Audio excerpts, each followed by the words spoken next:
তো দেখতেই পাচ্ছ আমরা কিরকম কনসেপ্ট ক্লিয়ারিটি মজা এবং টপ নচ কনসেপ্টের সঙ্গে প্রত্যেকটা চ্যাপ্টারকে ধীরে ধীরে শেষ করছি।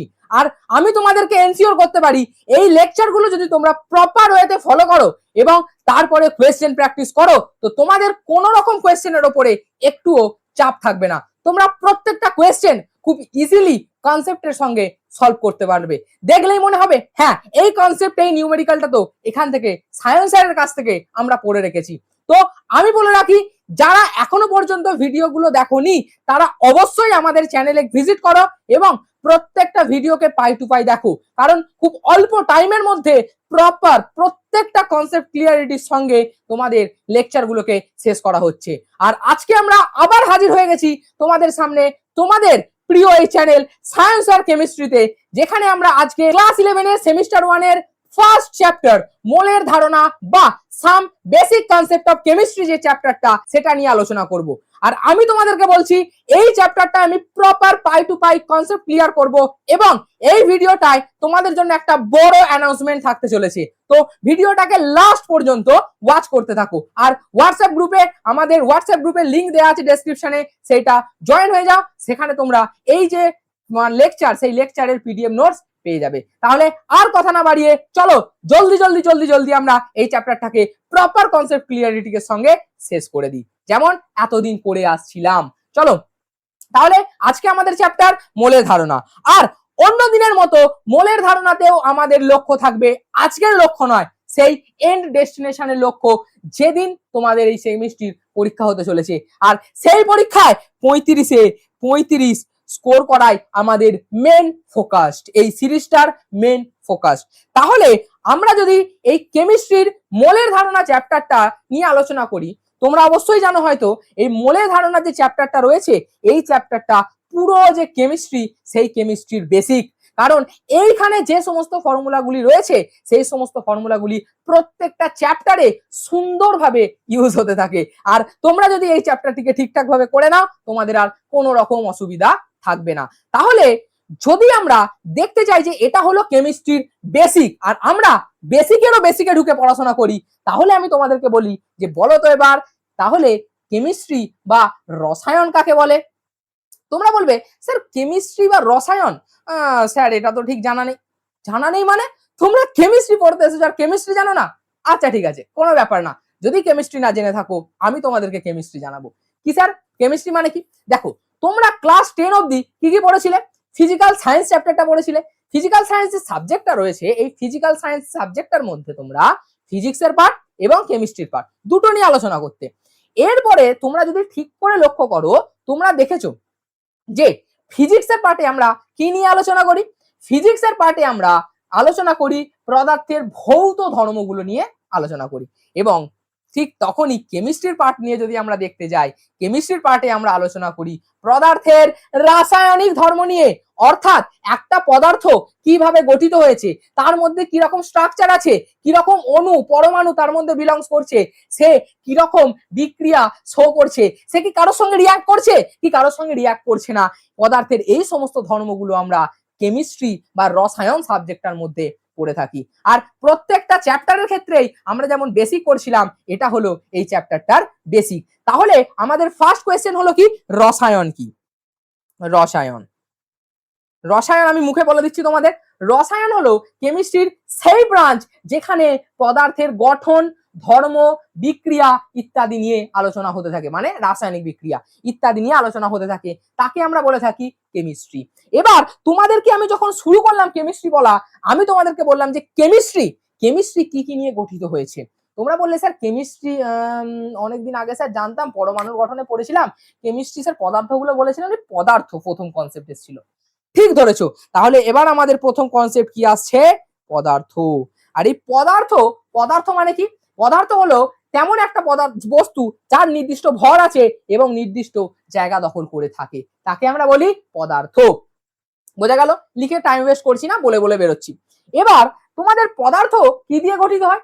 পদার্থ গঠিত হয় আমাদের স্যার মৌল দিয়ে। স্যার তাহলে মৌলটা কি এবার যদি আমরা জানতে চাই, তাহলে আমি তোমাদেরকে বলবো মৌল হলো পদার্থ গঠনের সব থেকে ক্ষুদ্রতম একক। এবং যখন ফার্দার মৌলকে বিভাজন করার চেষ্টা করা হয় তখন আমরা যৌগকে বিভাজন করার চেষ্টা করা হয় তখন আমরা কি পেয়েছিলাম? মৌল। মৌল হলো যৌগ গঠন বা পদার্থ গঠনের ক্ষুদ্রতম একক। এবং মৌলকে তখন ধরে নেওয়া হয়েছিল যে এটাই সব থেকে ক্ষুদ্রতম একক, যেটা তোমরা পরমাণুর গঠন চ্যাপ্টারে অলরেডি আমার কাছে হয়তো পড়ে এসেছো। এরপরে যদি আমি তোমাদেরকে বলি যে না, যৌগ পদার্থ গঠন বা মৌল পদার্থের সব থেকে ক্ষুদ্রতম একক নয়, তখন তোমরা বলবে না সেটা নয়। তাহলে আমি তোমাদেরকে বলতে পারি যে মৌল পদার্থ গঠনের ক্ষুদ্রতম একক নয়, মৌলকেও গঠন করার জন্য ক্ষুদ্র ক্ষুদ্র একক রয়েছে, আর তাকেই আমরা পরমাণুর গঠন চ্যাপ্টারে পড়েছিলাম পরমাণু। এবং পরমাণু পদার্থের সব থেকে ক্ষুদ্রতম একক নয়, কারণ পরমাণুকেও আমরা ডিভিশন করেছিলাম যে পরমাণু কি কি দিয়ে গঠিত হয়েছে, ইলেকট্রন, প্রোটন, নিউট্রন ইত্যাদি নিয়ে গঠিত হয়েছে। তাহলে তোমরা কি দেখতে পেলে, প্রত্যেকটা ডিভিশন আস্তে আস্তে আস্তে আস্তে শুরু হলো পদার্থ, পদার্থর পর কি এলো মৌল, মৌলের পর এলো তোমাদের পরমাণু, ঠিক আছে, মৌলের পর পরমাণু, পরমাণুর পর তোমাদের কি এসেছিল, পরমাণুর পর তোমাদের যেটা এসেছিল সেটা হলো ইলেকট্রন, প্রোটন, নিউট্রন, এই সমস্তগুলো এসেছিল। তাহলে আমরা স্টেপ বাই স্টেপ যত নামতে থাকবো আমরা প্রত্যেকটাকে ডিভিশন পেতে থাকবো। বোঝা গেল? বোঝা গেল? পুরো বেসিক কনসেপ্ট বোঝা গেছে, কারণ এগুলো অলরেডি পড়ে এসেছো, তাই আমি আর লিখলাম না, ঠিক আছে, আমি বলে দিলাম, শুনে নিও, প্রপারলি মনে পড়ে যাবে। এরপরে আমাদের পরমাণু যখন এলো, পরমাণুর তত্ত্বটাকে দিয়েছিলেন, পরমাণু বাদ বা পরমাণুর তত্ত্ব দিয়েছিলেন বিজ্ঞানী ডাল্টন। তিনি কি বলেছিলেন? তিনি বলেছিলেন অ্যাটম বা পরমাণু অবিভাজ্য, পরমাণুকে ফার্দার আর ভাঙা যায় না। তারপর একটি নির্দিষ্ট সমস্ত মৌলের ভর, আকার ও রাসায়নিক ধর্ম অভিন্ন হয়ে থাকে। তারপর ভিন্ন ভিন্ন মৌলের পরমাণুর ভর এবং ধর্ম ভিন্ন হয়ে থাকে। তারপরে বলেছিলেন পরমাণু সমষ্টি ধ্বংস বা বিভাজন করা যায় না। তারপরে তিনি বলেছিলেন ভিন্ন মৌলের পরমাণু সমূহ সরল পূর্ণ সংখ্যার অনুপাতে যুক্ত হতে থাকে, মানে 1+1 2 2+2 4 এরকম ভাবে। মানে কি, ধরো তোমরা একটা উদাহরণ নাও, CO2, এখানে কি হয়েছে, কার্বন আছে কটা, একটা, অক্সিজেন কটা আছে, দুটো, অর্থাৎ পূর্ণ সংখ্যার অনুপাত কটা আছে, তিনটে, অর্থাৎ এরা পূর্ণ সংখ্যার অনুপাতে যুক্ত হতে থাকে। তারপর কি বলেছে, রাসায়নিক বিক্রিয়ায় পরমাণুর পুনর্বিন্যাস ঘটে, কেন ঘটে, কোনো নতুন পরমাণু সৃষ্টি বা ধ্বংস করা যায় না। কারণ পরমাণুকে সৃষ্টি বা ধ্বংস করা যায় না, কারণ এনার্জি লাগে, তাই energy can not be destroyed, can not be created. বোঝা গেছে? চলো এরপরের যে কনসেপ্ট, সেই কনসেপ্টে যদি আমরা ঢুকি, আমাদেরকে প্রথম জেনে নিতে হবে পারমাণবিক ভর ও পারমাণবিক ভরের একক। স্যার পারমাণবিক ভর সম্বন্ধে আপনি কি বলতে পারবেন? পারমাণবিক ভর মানে হলো একটা যে পরমাণু পড়ছো সেই পরমাণুটার যে ভর রয়েছে তাকে আমরা পারমাণবিক ভর বলে থাকি। মানে স্যার একটা পরমাণুর ভর মানে কি বলতে চাইছে? দেখো, একটা পরমাণুর ভর মানে তোমরা পরমাণুকে আমরা কি কি জানো, হাইড্রোজেন, অক্সিজেন, নাইট্রোজেন, অলরেডি তোমরা কোথায় পড়ে চলে এসেছো, পিরিয়ডিক টেবিল চ্যাপ্টারটা পড়ে চলে এসেছো। এই জন্য আমি ওই চ্যাপ্টারগুলোকে আগে পড়িয়ে দিয়েছি। এবার বুঝতে পারছো? কারণ এটা বেসিক, প্রত্যেকটা চ্যাপ্টারে এর কনসেপ্ট ঢুকে আছে, মানে প্রত্যেকটা চ্যাপ্টারের কনসেপ্ট নিয়ে এই চ্যাপ্টারটা গঠিত হয়েছে। আমরা অলরেডি পুরনো গুলো পড়ে চলে এসেছি, তাই আমাদের অসুবিধা হওয়ার কোনো রকমের কথা নয়। তাহলে তোমরা কি কি জানো, এলিমেন্ট মানে পরমাণু মানে হাইড্রোজেন, অক্সিজেন, নাইট্রোজেন, কার্বন।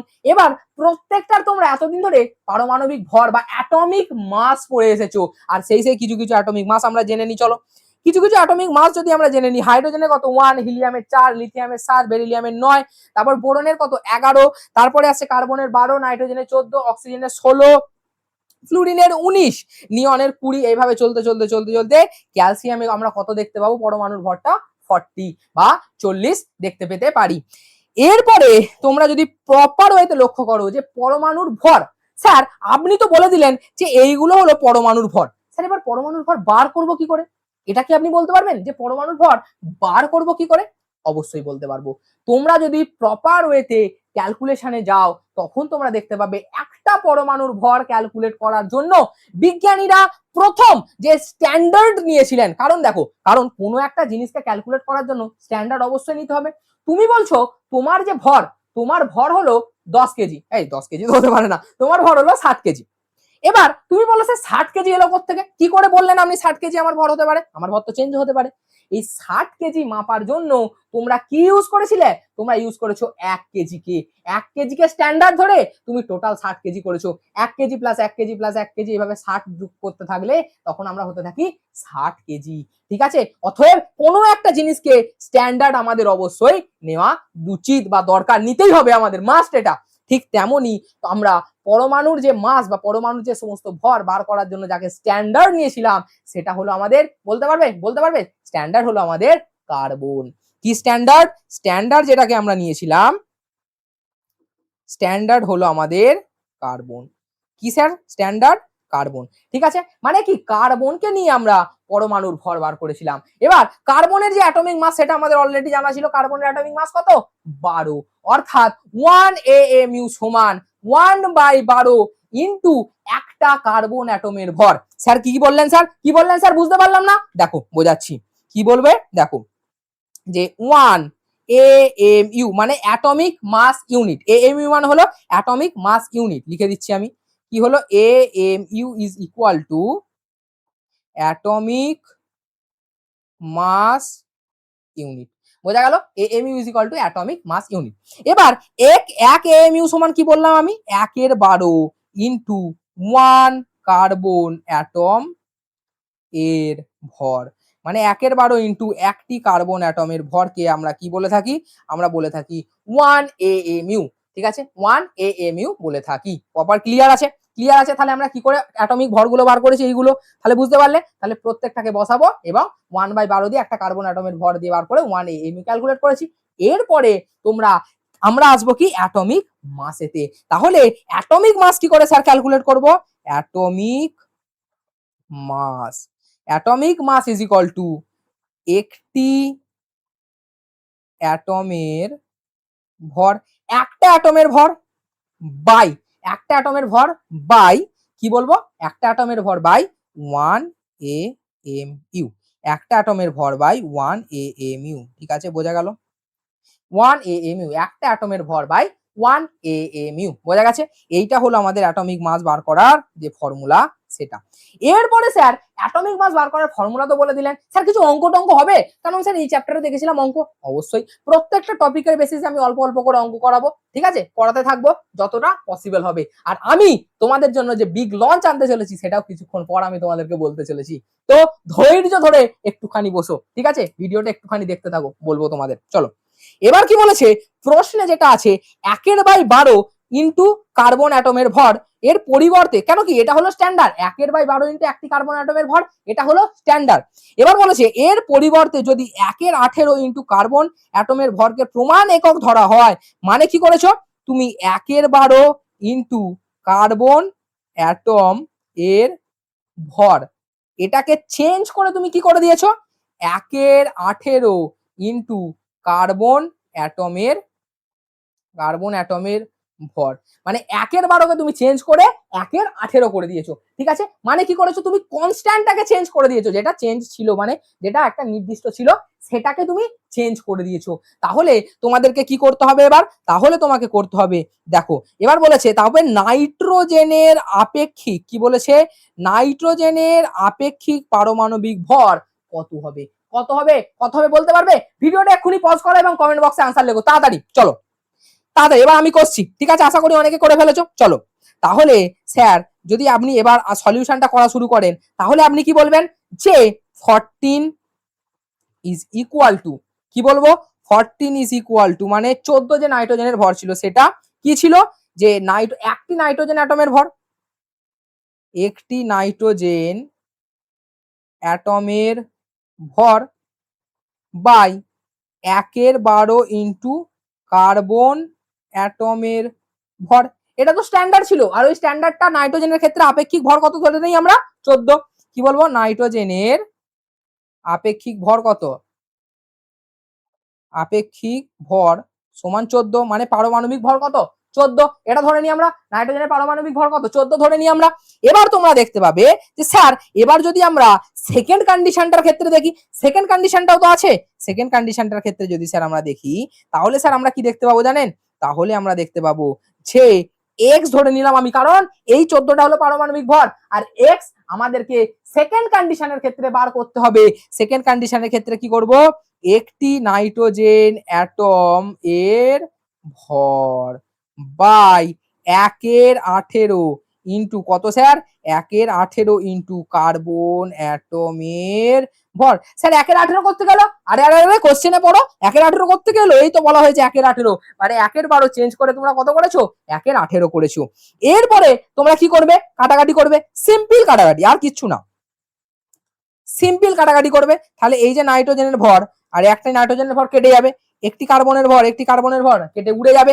তাহলে আমাদের যেটা ক্যালকুলেশন আসবে সেটা হতে চলেছে তোমাদের কি স্যার, কি হতে চলেছে, হতে চলেছে 14/x ইজ ইকুয়াল টু 1/18 উপরে উঠে গেলে 1/18 বাই 1/12। এবার এরাও আবার যদি চেঞ্জ হয়ে যায়, স্যার এরাও চেঞ্জ হয়ে যাবে, হ্যাঁ অবশ্যই চেঞ্জ হবে, কেন হবে না। তাহলে 12/18, তাহলে স্যার কাটলে কত হবে, 4, তোমার কত হবে, 6 দিয়ে কাটো, 6 দুগুণে 12, 6 3 18। তাহলে স্যার এক্স সমান কত হতে চলেছে, এক্স সমান তোমাদের হতে চলেছে, এক্স সমান হতে চলেছে, এই দিয়ে কাটলে কত হবে 7, মানে এক্স সমান 21, মানে যখন চেঞ্জ করা হবে 3 7 21 হয়ে যাবে, বোঝা গেল, এক্স সমান 21 হয়ে যাবে। তাহলে এটাই হলো তোমাদের, দেখো দেখো দেখো দেখো দেখো, এটাই আশা করি এটাই আনসার বেরিয়েছে। এক্স সমান কত বেরিয়েছে আমাদের, এক্স সমান 21 বেরিয়েছে, আশা করি এটাই আনসার বেরিয়েছে, এক্স সমান 21। বোঝা গেল, প্রপার ক্লিয়ার আছে, প্রপার ক্লিয়ার আছে। এখান থেকে যেরকম কোয়েশ্চেন আসতে পারে যে একটা দেয়া আছে স্ট্যান্ডার্ড, সেটাকে চেঞ্জ করে নেক্সট করতে চলেছি আমরা, সেই নেক্সট যেটা দেয়া আছে সেটাকে কম্প্যারিজন করব। সরি, চলো এরপরে আমরা যে কনসেপ্টটা আসবো সেটা হলো গড় পারমাণবিক ভর। স্যার পারমাণবিক ভর মানে কি বললেন, পারমাণবিক ভর আমরা এই মাত্র পড়ে এলাম, মানে একটা পরমাণুর যে ভর তাকে যদি গ্রামে প্রকাশ করা হয় তাকে আমরা বলবো গ্রাম পারমাণবিক ভর, ঠিক আছে। আর একটা তোমার অ্যাটমের মাসকে আমরা কি বলবো, 1 AMU অফ মাস, ঠিক আছে। যদি গ্রামে প্রকাশ করা হয় গ্রাম পারমাণবিক ভর বলে থাকবো, নাহলে এমনি বলবো। এবার আসছি আইসোটোপ। আইসোটোপ কাদের বলে, আমি তোমাদেরকে অ্যাটমিক স্ট্রাকচার চ্যাপ্টারটা পড়িয়েছিলাম, এবার বুঝতে পারছো আগের চ্যাপ্টারগুলো জানা কতটা জরুরি, তাও রিভাইজ করিয়ে দিচ্ছি। জেড ইন্টু বা এক্স ইন্টু এ আর জেড, এই এ ফর হলো তোমার তোমার মাস নম্বর, মাস, অ্যাটমিক মাস, ঠিক আছে। আর জেড মানে হলো অ্যাটমিক নাম্বার, জেড মানে হতে চলেছে তোমাদের অ্যাটমিক নাম্বার, বোঝা গেল। এরপরে তোমরা যদি একটু প্রপার ওয়েতে ক্যালকুলেট করো তাহলে তুমি দেখতে পাবে যে একই মৌলের পরমাণু যাদের পারমাণবিক সংখ্যা সমান, কিন্তু মানে পারমাণবিক সংখ্যা যেটা আছে, মানে এইটা জেড, জেডটা কি হলো সেম, আর এটা কি হলো ডিফারেন্ট, মানে জেডটা সেম অ্যান্ড এটা ডিফারেন্ট, তাকে আমরা কি বলে থাকি, তাকেই আমরা বলে থাকি আইসোটোপ। এবার এই আইসোটোপ গুলো ক্যালকুলেট করার স্যার কি ফর্মুলা আছে, হ্যাঁ আছে অবশ্যই, কারণ তোমরা হয়তো জানো একটা যে এলিমেন্ট আছে সেই এলিমেন্টটা বিভিন্ন রকমের অবস্থায় বা বিভিন্ন রকম তোমার শর্তের সাপেক্ষে আমাদের প্রকৃতিতে বিলং করে। যেমন কার্বন কি করে, কার্বন হলো কার্বন 12, কার্বন 14, সরি হ্যাঁ তোমার কি হলো বোরন কি, বোরন 11, বোরন 10, ঠিক আছে, এইভাবে বিলং করতে পারে। কার্বন 12, কার্বন 13, কার্বন 14 এইভাবে বিলং করতে পারে। এরা পরস্পর পরস্পরের আইসোটোপ হয়ে থাকে। এরপরে এবার যদি আমরা এদেরকে ক্যালকুলেট করি, এখানে এম, এম সমান কি পাও তোমরা, এম হলো মাস, এম হলো মাস, কতটা প্রেজেন্ট আছে, এই যে মলিকিউলার মাসটা, এই মলিকিউলার মাসটা, দাঁড়াও কি বলবো, মলিকিউলার মাস লিখে দিই, মলিকিউলার মাস। আর এ সমান পার্সেন্টেজ কত রয়েছে, কত রয়েছে, এ সমান হলো পার্সেন্টেজ কত রয়েছে, এবং এম সমান হলো এই যে মলিকিউলার মাস এম, এইগুলো। তার মানে যদি আমরা এটাকে ধরি, এটা যদি আমরা বলি যে ক্লোরিন 35 রয়েছে ধরো 75%, তখন আমরা কি বলবো, এই 75%টা হলো এ, মানে এখানে এ সমান 75 অ্যান্ড এম সমান কত হলো 35, এ সমান 75 অ্যান্ড এম সমান 35, আশা করি বোঝা গেছে, এ সমান 75 অ্যান্ড এম সমান 35, আশা করি বোঝা গেছে। ক্লিয়ার, ক্লিয়ার নাকি ভেজাল আছে, ক্লিয়ার। তোমরা এই ফর্মুলাটা অবশ্যই মনে রাখবে, এখানটা ইম্পর্টেন্ট কোয়েশ্চেন, এটাতেই কোয়েশ্চেন আসে, ঠিক আছে, কোয়েশ্চেন ব্যাংকেও তোমরা পেয়ে যাবে। চলো তাহলে এরকম ভাবে চলতে থাকবে, m1 ইন্টু a1, মানে m1 এর মাস কত, মলিকুলার মাস ইন্টু কতটা প্রেজেন্ট আছে, তারপর এর মাস কত ইন্টু কতটা প্রেজেন্ট আছে বাই 100, কারণ তোমরা টোটাল 100 এর মধ্যে ক্যালকুলেট করতে চলেছো, তাই 100 দিয়ে ভাগ করবে লাস্টে। বোঝা গেল? এরপরে এর বেসিসে একটা কোয়েশ্চেন, কারণ এই টপিকটা কোয়েশ্চেন করলে তোমরা ইজিলি বুঝতে পারবে। কি বলেছে যে ক্লোরিনের দুটি আইসোটোপ আছে, কি কি? 35 Cl এবং 37 Cl, দুটি আইসোটোপ আছে। এবার এই যে দুটো আইসোটোপ আছে, এই দুটো আইসোটোপের মধ্যে তোমরা কি দেখেছো, এ কত আছে? এটা আছে 75% আর এইটা আছে 25%। একটা আছে 75, একটা 25। এরপরে তোমাদের কি বলেছে? এরপরে বলেছে গড় পারমাণবিক ভর অফ ক্লোরিন। তাহলে ক্লোরিনের গড় পারমাণবিক ভর যদি বার করো, তোমরা কি বার করতে পারবে? তোমরা বার করবে 35 ইন্টু 75 প্লাস 37 ইন্টু 25 বাই 100। এবার এটা ক্যালকুলেট করবে, ক্যালকুলেট করে আনসারটা কমেন্ট করো। আমি আর ক্যালকুলেটটা করছি না, বেকার টাইম যাবে। ক্যালকুলেট করার পর আনসার কমেন্ট করো, এইভাবে হবে। বোঝা গেছে? এইভাবে হবে, এইভাবে হবে। ক্যালকুলেট করো, ক্যালকুলেট করার পর আমাকে আনসারটা কমেন্ট করো। ক্যালকুলেট করো, ক্যালকুলেট করার পর আমাকে আনসারটা কমেন্ট করো। জলদি জলদি কমেন্ট করো, জলদি জলদি কমেন্ট করবে। চলো, এরপরে তোমরা বুঝে গেছো তো পয়েন্টটা কিরকম ভাবে বুঝে গেছো, যে কত কত আছে ইন্টু কত পার্সেন্ট আছে। তাহলে এর ক্ষেত্রে তোমার এম সমান কত? 35, এ সমান 75, এর ক্ষেত্রে হবে এম সমান 37, এ সমান হবে 25। বোঝা গেছে? বোঝা গেছে হ্যাঁ কিনা বলো? বোঝা গেছে? এবার পুট করবে, আনসার বেরিয়ে আসবে। এরপরে আমাদের যেটা আসবে মোলের ধারণা ও অ্যাভোগাড্রো সংখ্যা। স্যার কি বলতে চাইছেন? তোমরা ছোট্টবেলা থেকে অ্যাভোগাড্রো সংখ্যা পড়ে আসছো কিনা? আসছো কিনা বলো তাড়াতাড়ি। অ্যাভোগাড্রো সংখ্যার ভ্যালুটা এক্ষুনি কমেন্ট করো, এক্ষুনি কমেন্ট করো। চলো, তাহলে অ্যাভোগাড্রো সংখ্যা যদি পড়ে আসো, তাহলে আমরা এক মোল সমান কি জানি? পদার্থের পারমাণবিক একক। কি বলেছে? পদার্থের পারমাণবিক একক যার মধ্যে ঠিক ততগুলো কণা বা অণু পরমাণু বর্তমান থাকে যতগুলো 12 গ্রাম কার্বনে বর্তমান থাকে। কেন বলো তো 12 গ্রাম কার্বনকে বর্তমান থাকে? কারণ 12 গ্রাম যে কার্বন রয়েছে, সেই কার্বনকেই আমরা স্ট্যান্ডার্ড ধরেছিলাম। মনে পড়েছে? মনে পড়েছে? স্ট্যান্ডার্ড ধরেছিলাম। সেই জন্য আমরা বলবো 12 গ্রাম কার্বনে যতগুলো থাকে সেটাকে কম্প্যারিজন করে আমরা কি বলছি? এক মোল বলছি। ক্লিয়ার আছে? এরপরে যে অ্যাভোগাড্রো সংখ্যা, অ্যাভোগাড্রো সংখ্যার ভ্যালু কত? 6.022 ইন্টু 10 টু দি পাওয়ার 23। আশা করছি সবাই এই আনসারের রিপ্লাইটা দিতে পেরেছো কমেন্ট বক্সে। ঠিক আছে? এরপরে চলো, তো অ্যাভোগাড্রো সংখ্যা হলো এটা। অ্যাভোগাড্রো সংখ্যাকে এন এ দিয়েও প্রকাশ করা হয়ে থাকে। এরপর তোমরা যদি বলো যে স্যার মোল কি করে ক্যালকুলেট করবো, একটু বলতে পারবেন মোল কি করে করব? দেখো, তাহলে আমি যদি বলি যে মোল ক্যালকুলেট করার 3 রকম টাইপের করতে পারো, বা 2 রকম যদি করি আমরা। মোল, মোল, মোল, মোল। এবার দেখো কি করতে পারো। এক, এন, মোল সংখ্যাকে এন দিয়ে প্রকাশ করে। এন ইজ ইকুয়াল টু কি বলেছে? প্রদত্ত ভর, প্রদত্ত ভর বাই আণবিক ভর, প্রদত্ত ভর বাই আণবিক ভর। তারপরে হলো এন সমান কি বলেছে? পরমাণুর সংখ্যা বা পার্টিকেল নাম্বার অফ পার্টিকেল, বা পরমাণুর সংখ্যা, পরমাণুর সংখ্যা যেটাকে অ্যাভোগাড্রো নাম্বার বা এন এ দিয়ে ভাগ করা হতে পারে, সেখান থেকে আমরা মোল পেতে পারি। বা পরমাণুর সংখ্যাকে 22.4 লিটার বা আয়তনটাকে 22.4 লিটার দিয়ে ভাগ করলে মোল পেতে পারি। পরমাণুটার যে আয়তনটা থাকে, আয়তনের যে কনসেপ্টটা থাকে, আয়তনটা কত দিয়ে ভাগ করা যেতে পারে? 22.4 লিটার দিয়ে ভাগ করা যেতে পারে। তাহলে আমরা মোল পেতে পারি। বোঝা গেল হ্যাঁ কিনা বলো? বোঝা গেল? বোঝা গেল হ্যাঁ কিনা বলো? চলো, এইভাবে আমরা মোল ক্যালকুলেট করতে পারি। সো এটা তোমাদের ইম্পর্টেন্ট টার্ম, এটা দেখে রেখো একটু। হ্যাঁ, এটা এসএমএস স্টার তোমাদের জন্য, তো এটা মনে রাখলে সুবিধা হবে। এরপরে আমাদের যেটা আসবে গ্রাম পারমাণবিক ভরের কনসেপ্ট। দেখো কি বলেছে? পারমাণবিক ভরকে আমি যেটা বলেছিলাম, গ্রাম পারমাণবিক ভরকে কি? পারমাণবিক ভরকে গ্রামে প্রকাশ করলে তাকে আমরা কি বলে থাকি? গ্রাম পারমাণবিক ভর বলে থাকি। পারমাণবিক ভরকে গ্রামে প্রকাশ করলে তাকে আমরা গ্রাম পারমাণবিক ভর বলে থাকি। বোঝা গেছে প্রপার ওয়েতে? এরপরে তোমাদের যে কনসেপ্টটা বলেছিলাম, দেখো কি আছে? পারমাণবিক ভরকে এমইউ তে প্রকাশ করলে কি হবে? একটি পরমাণুর ভর বোঝায়। গ্রাম পারমাণবিক ভরকে এমইউ তে প্রকাশ করলে একটি পরমাণুর ভর বোঝাতে সাহায্য করে। দেখো, একটি পরমাণুর ভর বোঝায়। আর যখন তোমরা গ্রামে প্রকাশ করো, এক মোল পরমাণুর ভর বোঝায়। আর এক মোল সমান কত? এক মোল সমান 6.022 into 10 to the power 23t। এবার যদি তোমাকে বলছে যে চল চল চল যা বাজার থেকে 1 মোল কলা নিয়ে আয়, তো তোমার বাবা বলেছে যা বাজার থেকে 1 মোল কলা নিয়ে আয়, ঠিক আছে? এবার তুমি বাজারে গেছো, গিয়ে বলেছে 1 মোল কলা দাও।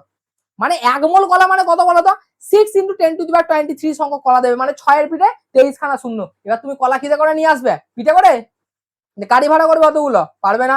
তাহলে ইউনিট খুব ভেবে চিন্তে বসাবে। তোমাকে বলেছে একটি কলা নিয়ে 1 AMU কলা নিয়ে আয়, ঠিক আছে, তুমি গিয়ে বলে দিচ্ছ আরে হ্যাঁ আমাকে 1 AMU না 1 মোল কলা দিতে বলেছে, দাও এবার দাও। তখন দোকানদার বলবে হ্যাঁ 1 মোল, সব দেবে, একদম চাপা পড়ে শেষ, বোঝা গেছে।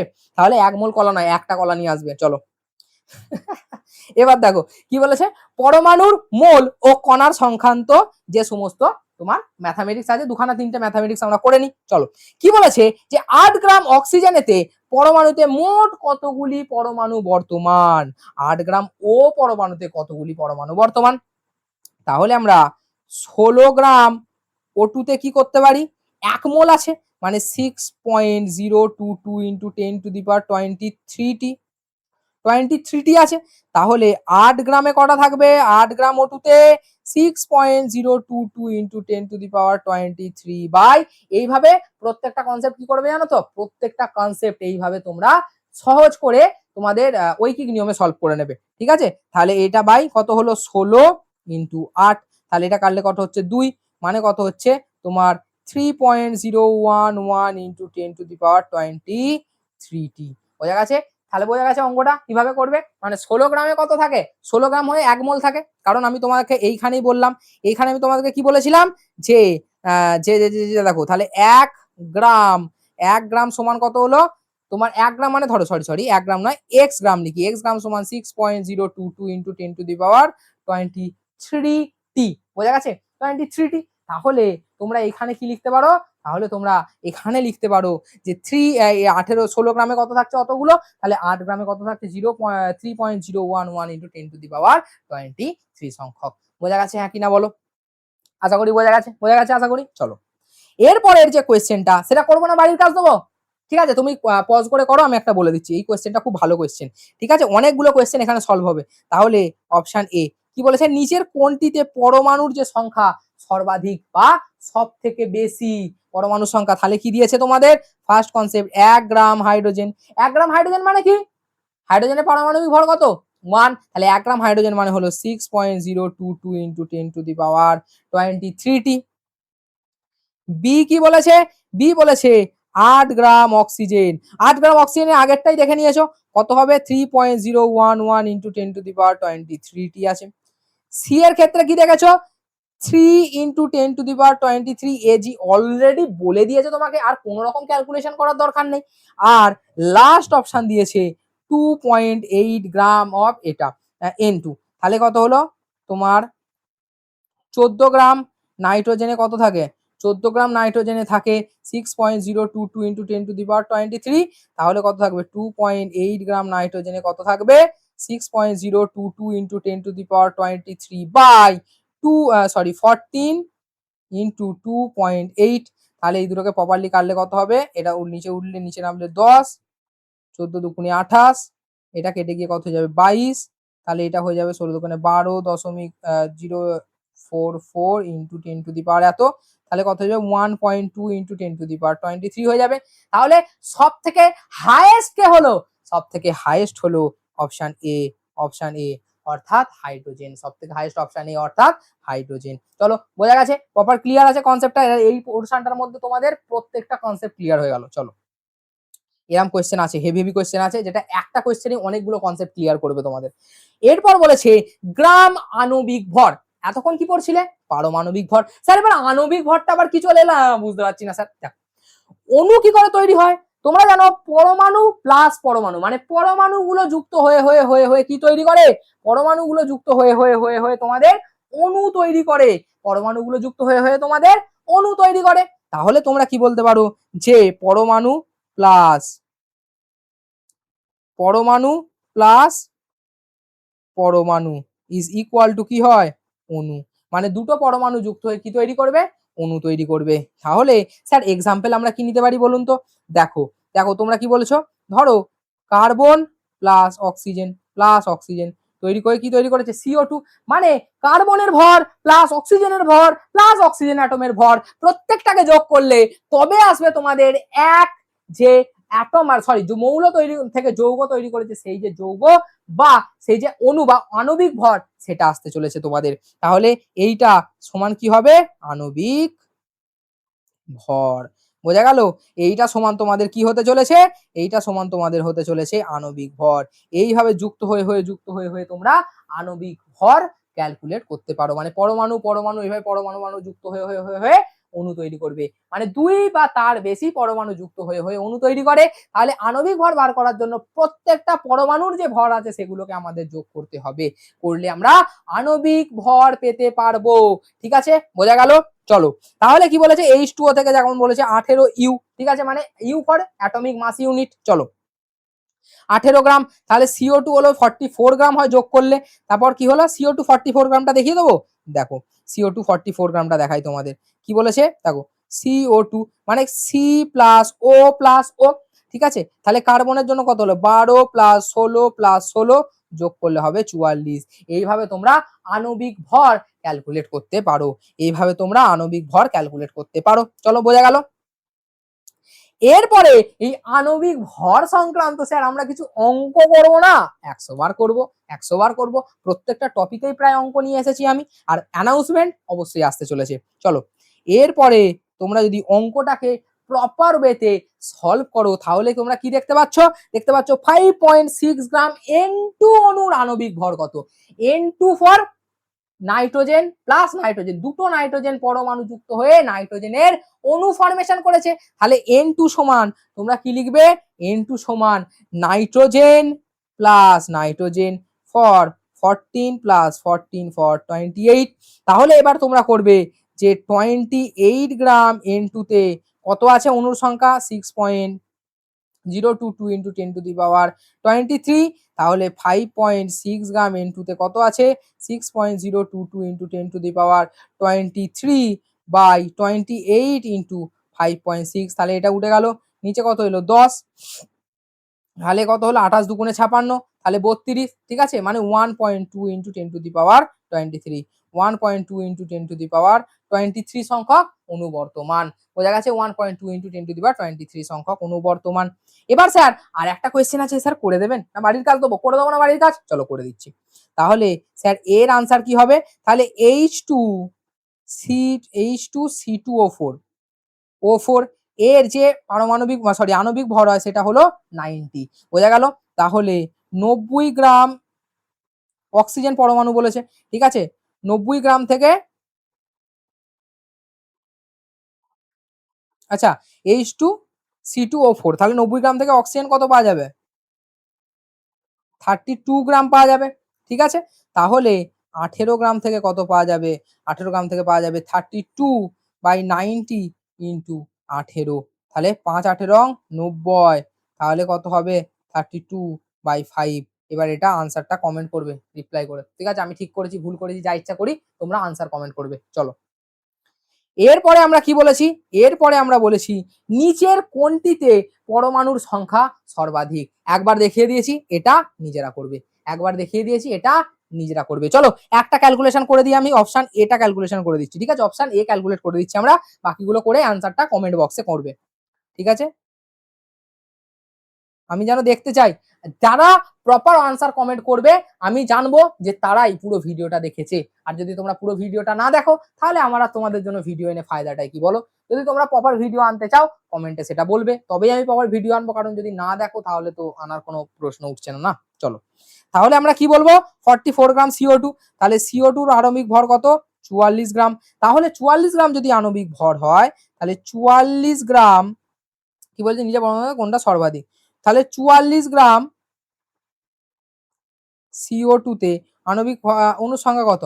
6.022 ইন্টু 10 টু দি পাওয়ার 23। তাহলে 4.4 গ্রাম CO2 তে সংখ্যা কত হবে? 6.022 into 10 to the power 23 by 444 into কত হবে? 4.4। তাহলে নিচে কাটলে কত আসবে? নিচে 10 আসবে। তাহলে এই দুটো কেটে গেল। তাহলে কত আসবে তোমাদের? যে আসবে তোমাদের 6.022 ইন্টু 10 টু দি পাওয়ার 22। বোঝা গেল? তাহলে এটা হলো তোমাদের কি বলেছে? অণুর সংখ্যা। বাট এবার তোমাদের বার করতে বলেছে, দেখো পরমাণুর সংখ্যা। স্যার তাহলে বার করবো কি করে? পরমাণুর সংখ্যা ক্যালকুলেট করার জন্য তোমাদের করতে হবে, দেখো CO2 তে কটা পরমাণু আছে? একটা প্লাস দুটো প্লাস তিনটে পরমাণু আছে। তাহলে করবে তোমরা 6.022 ইন্টু 10⁻22 ইন্টু কত করবে? ইন্টু তাড়াতাড়ি বলো ইন্টু 3। তাহলে এইখানে যেটা আনসার আসবে সেটা বার করে নেবে। বাকিগুলো এইভাবে ক্যালকুলেট করবে, যেটা আনসার হবে কমেন্ট বক্সে জানাবে আমাকে, ঠিক আছে? চলো, এরপরে তোমাদের যে কনসেপ্ট আসতে চলেছে সেই কনসেপ্টটা হলো স্যার কি? STP and NTP. মানে কি? Standard temperature and pressure and normal temperature and pressure. Sir আলাদা মানে? ছোটবেলা থেকে আমরা জেনে আসছি যে এই দুটো একই, আর আপনি বলছেন আলাদা? হ্যাঁ অবশ্যই আলাদা। তোমাদের হয়তো স্যারেরা বলেননি কারণ তোমাদের তখন প্রয়োজন পড়েনি, বাট এখন তোমরা হায়ার ক্লাসে উঠেছো তো জেনে নাও, জেনে নিতে আপত্তি কোথায়? তো চলো তাহলে আমরা তোমাদেরকে বলতে পারি যে এসটিপি আর এনটিপির মধ্যে যে বৈশিষ্ট্যগুলো থাকে সেটা হলো উষ্ণতা। এসটিপিতে কত থাকে? 273 কেলভিন, এবং এনটিপিতে থাকে 20 to 25 ডিগ্রি সেন্টিগ্রেডের মধ্যে করে, মানে 293 যদি 20 ধরি আমরা, তো বোঝা গেল? তাহলে চাপ কত হবে? চাপ হলো 760 মিলিমিটার অফ এইচজি। চাপ হলো 760 মিলিমিটার অফ এইচজি, এবং তোমার এই যে এটা আছে এর ক্ষেত্রে কত হলো? 760 মিলিমিটার অফ এইচজি, একই ব্যাপার। তাহলে গ্রাম আণবিক ভর যেটা হলো সেটা হলো এর ক্ষেত্রে 22.4 লিটার, এর ক্ষেত্রে 24 লিটার। তাহলে পার্থক্য বোঝা গেল। বেসিক ডিফারেন্স আশা করি বুঝে গেছো যে বেসিক ডিফারেন্সটা কি হতে চলেছে দুজনের মধ্যে। তো চলো, এরপরে আমরা যেটাতে আসবো সেটা হলো এর রিলেটেড কিছু ম্যাথামেটিক্স। প্রথমেরটা বলেছে এসটিপি তে 2.24 লিটার CO2 অণুর সংখ্যা কত? 2.24 লিটার CO2 অণুর সংখ্যা কিন্তু বলেছে। তাহলে আমরা যদি অ্যান্সার করি তাহলে আমরা অ্যান্সারটাতে কি পেতে পারি? অ্যান্সারটায় পেতে পারি যে 22.4 লিটার CO2 ওদেরতে অণুর সংখ্যা কত হলো? আয়তনে এসটিপি তে অণুর সংখ্যা হলো 6.022 ইন্টু 10⁻23t। তাহলে 2.24 লিটার CO2 তে অণুর সংখ্যা হলো 6.022 ইন্টু 10⁻23 বাই 22.4 ইন্টু 2.24। তাহলে এইটাকে কাটবে, নিচে কত আসবে? নিচে আসবে তোমাদের 100, উপরে আসবে তোমাদের 10। তাহলে এটা প্রপারলি কেটে যাবে, এটা কেটে গেলে এখান থেকে এটা কেটে গিয়ে 22 হয়ে যাবে। তাহলে কত হবে? 6.022 ইন্টু 10⁻22t ওনা বর্তমান। বোঝা গেল? হ্যাঁ কিনা বলো? বোঝা গেল হ্যাঁ কিনা বলো? আর এই যে কোয়েশ্চেনটা, এইটা তোমাদের হোমওয়ার্ক থাকবে। আমি দেখতে চাই কজন কমেন্ট করো। একটা করিয়ে দিয়েছি, আর একটা ইজিলি পেরে যাবে, একই টাইপের সেম অ্যান্সার, বাট আমি দেখতে চাই কত কমেন্ট করো, কতজন কমেন্ট করো দেখতে চাই, কারণ আমি ইভ্যালুয়েট করতে চাই কারা প্রপারলি এই সিরিজটা ফলো করছো। আর আমি তোমাদের কথা দিতে পারি যারা এই সিরিজটা ফলো করছো তারা অবশ্যই পরীক্ষায় ভালো স্কোর করবে। আর বন্ধুদের মাঝে এই সিরিজটা শেয়ার করে দাও, আমার চ্যানেলটাকে শেয়ার করে দাও, এবং যারা যারা ভিডিওটা দেখছো তারা সাবস্ক্রাইব করে নাও, কারণ এইরকম ইন্টারেস্টিং কনসেপ্ট তোমাদের জন্য আসতেই থাকবে। ঠিক আছে, চলো তাহলে এর পরের যে কনসেপ্ট সেই কনসেপ্টটা হলো গ্যাসীয় মিশ্রণের গড় আণবিক ভর। স্যার গ্যাসীয় মিশ্রণ মানে কি হলো? গ্যাসীয় মিশ্রণ মানে তোমাদের বোঝাতে চাইছে যে ধরো এইখানটা একটা পাত্র রয়েছে, ঠিক আছে? এই পাত্রে দুটো গ্যাস আছে, একটা গ্যাস এ একটা গ্যাস বি। এবার এই যে দুটো গ্যাসিয়াস অ্যাটম এরা দুজন পরস্পরের মধ্যে মিশবে, সেই যে মিশ্রণটা সেটাকেই বোঝাচ্ছে। তাহলে এর মধ্যে ধরো আমরা বলছি এক্স গ্রাম আছে, এর ক্ষেত্রে ধরো আছে ওয়াই গ্রাম, ঠিক আছে? একজনের এক্স গ্রাম একজনের ওয়াই গ্রাম। তাহলে এর ক্ষেত্রে মোল আছে ধরো আমি বলছি N1 মোল, আর এর ক্ষেত্রে ধরো মোল আছে N2 মোল। এইভাবে তোমরা প্রপার ওয়েতে ক্যালকুলেট করতে পারবে, ঠিক আছে? বোঝা গেল? এইভাবে তোমরা প্রপার ওয়েতে ক্যালকুলেট করতে পারবে। এবার এই যে মোল, যে মিশ্রণ, সেটাকে বার করার জন্য তোমাদের দুখানা ফর্মুলা হয়ে থাকে। স্যার কি কি ফর্মুলা? প্রথমে যদি তোমাদের 1 নম্বর দেখো মোল সংখ্যা যদি দেয়া থাকে, এই যে বলে দিয়েছে N1 N2 এইরকম দেয়া আছে, তখন তোমরা কি করবে? এর যে মলিকিউলার মাস আমি বলে দিই, মলিকিউলার মাস ধরো M1, আর এর ক্ষেত্রে মলিকিউলার মাস ধরো M2। তাহলে কি করবে? M1 into N1 is plus M2 into N2 plus M3 into N3 by N1 plus N2 plus N3। এইভাবে প্রপারলি তোমরা যোগ করবে। বোঝা গেল? এইভাবে প্রপারলি তোমরা যোগ করে দেবে। এরপরে যদি তোমাদের ভর দেয়া থাকে, মানে এই যে এক্স গ্রাম ওয়াই গ্রাম এগুলো দেয়া থাকে, তাহলে তোমরা যে কনসেপ্টটা পাবে total number of moles into আণবিক ভর বাই তোমার কত হলো নাম্বার অফ মোলস। তাহলে তোমরা টোটাল ভর করবে, টোটাল ভর করবে x1 এরকম করবে, টোটাল ভর x1 বা sorry x plus y by total number of mole মানে n1 প্লাস n2 এইভাবে থাকবে। তাহলে আমরা করতে পারি x প্লাস y আর নাম্বার অফ মোল n সমান কি হলো প্রদত্ত ভর বাই আণবিক ভর, প্রদত্ত ভর x বাই n1 এর ক্ষেত্রে m1 আর n2 এর ক্ষেত্রে y by n2 y by m2। তাহলে তোমরা প্রপারলি কি করতে পারো, তাহলে তোমরা প্রপারলি এখানে করতে পারবে যেটা সেটা হলো x by m1 by y by m2, এইটা হলো তোমাদের আণবিক ভর। বোঝা গেল? বোঝা গেল হ্যাঁ কিনা বলো, বোঝা গেছে হ্যাঁ কিনা, বোঝা গেছে? বোঝা গেছে? প্রপার কনসেপ্ট ক্লিয়ার আছে? কনসেপ্ট প্রপারলি ক্লিয়ার আছে হ্যাঁ কিনা বলো, কনসেপ্ট প্রপারলি ক্লিয়ার আছে হ্যাঁ কিনা বলো, হ্যাঁ কিনা বলো। চলো বকবক হয়ে গেছে অনেকক্ষণ, একটু জল খেয়ে নি, তোমরাও জল খেয়ে নাও। বাকি কোশ্চেন দুটো মানে সরি ফর্মুলা দুটো বুঝতে পেরেছো কি বলো?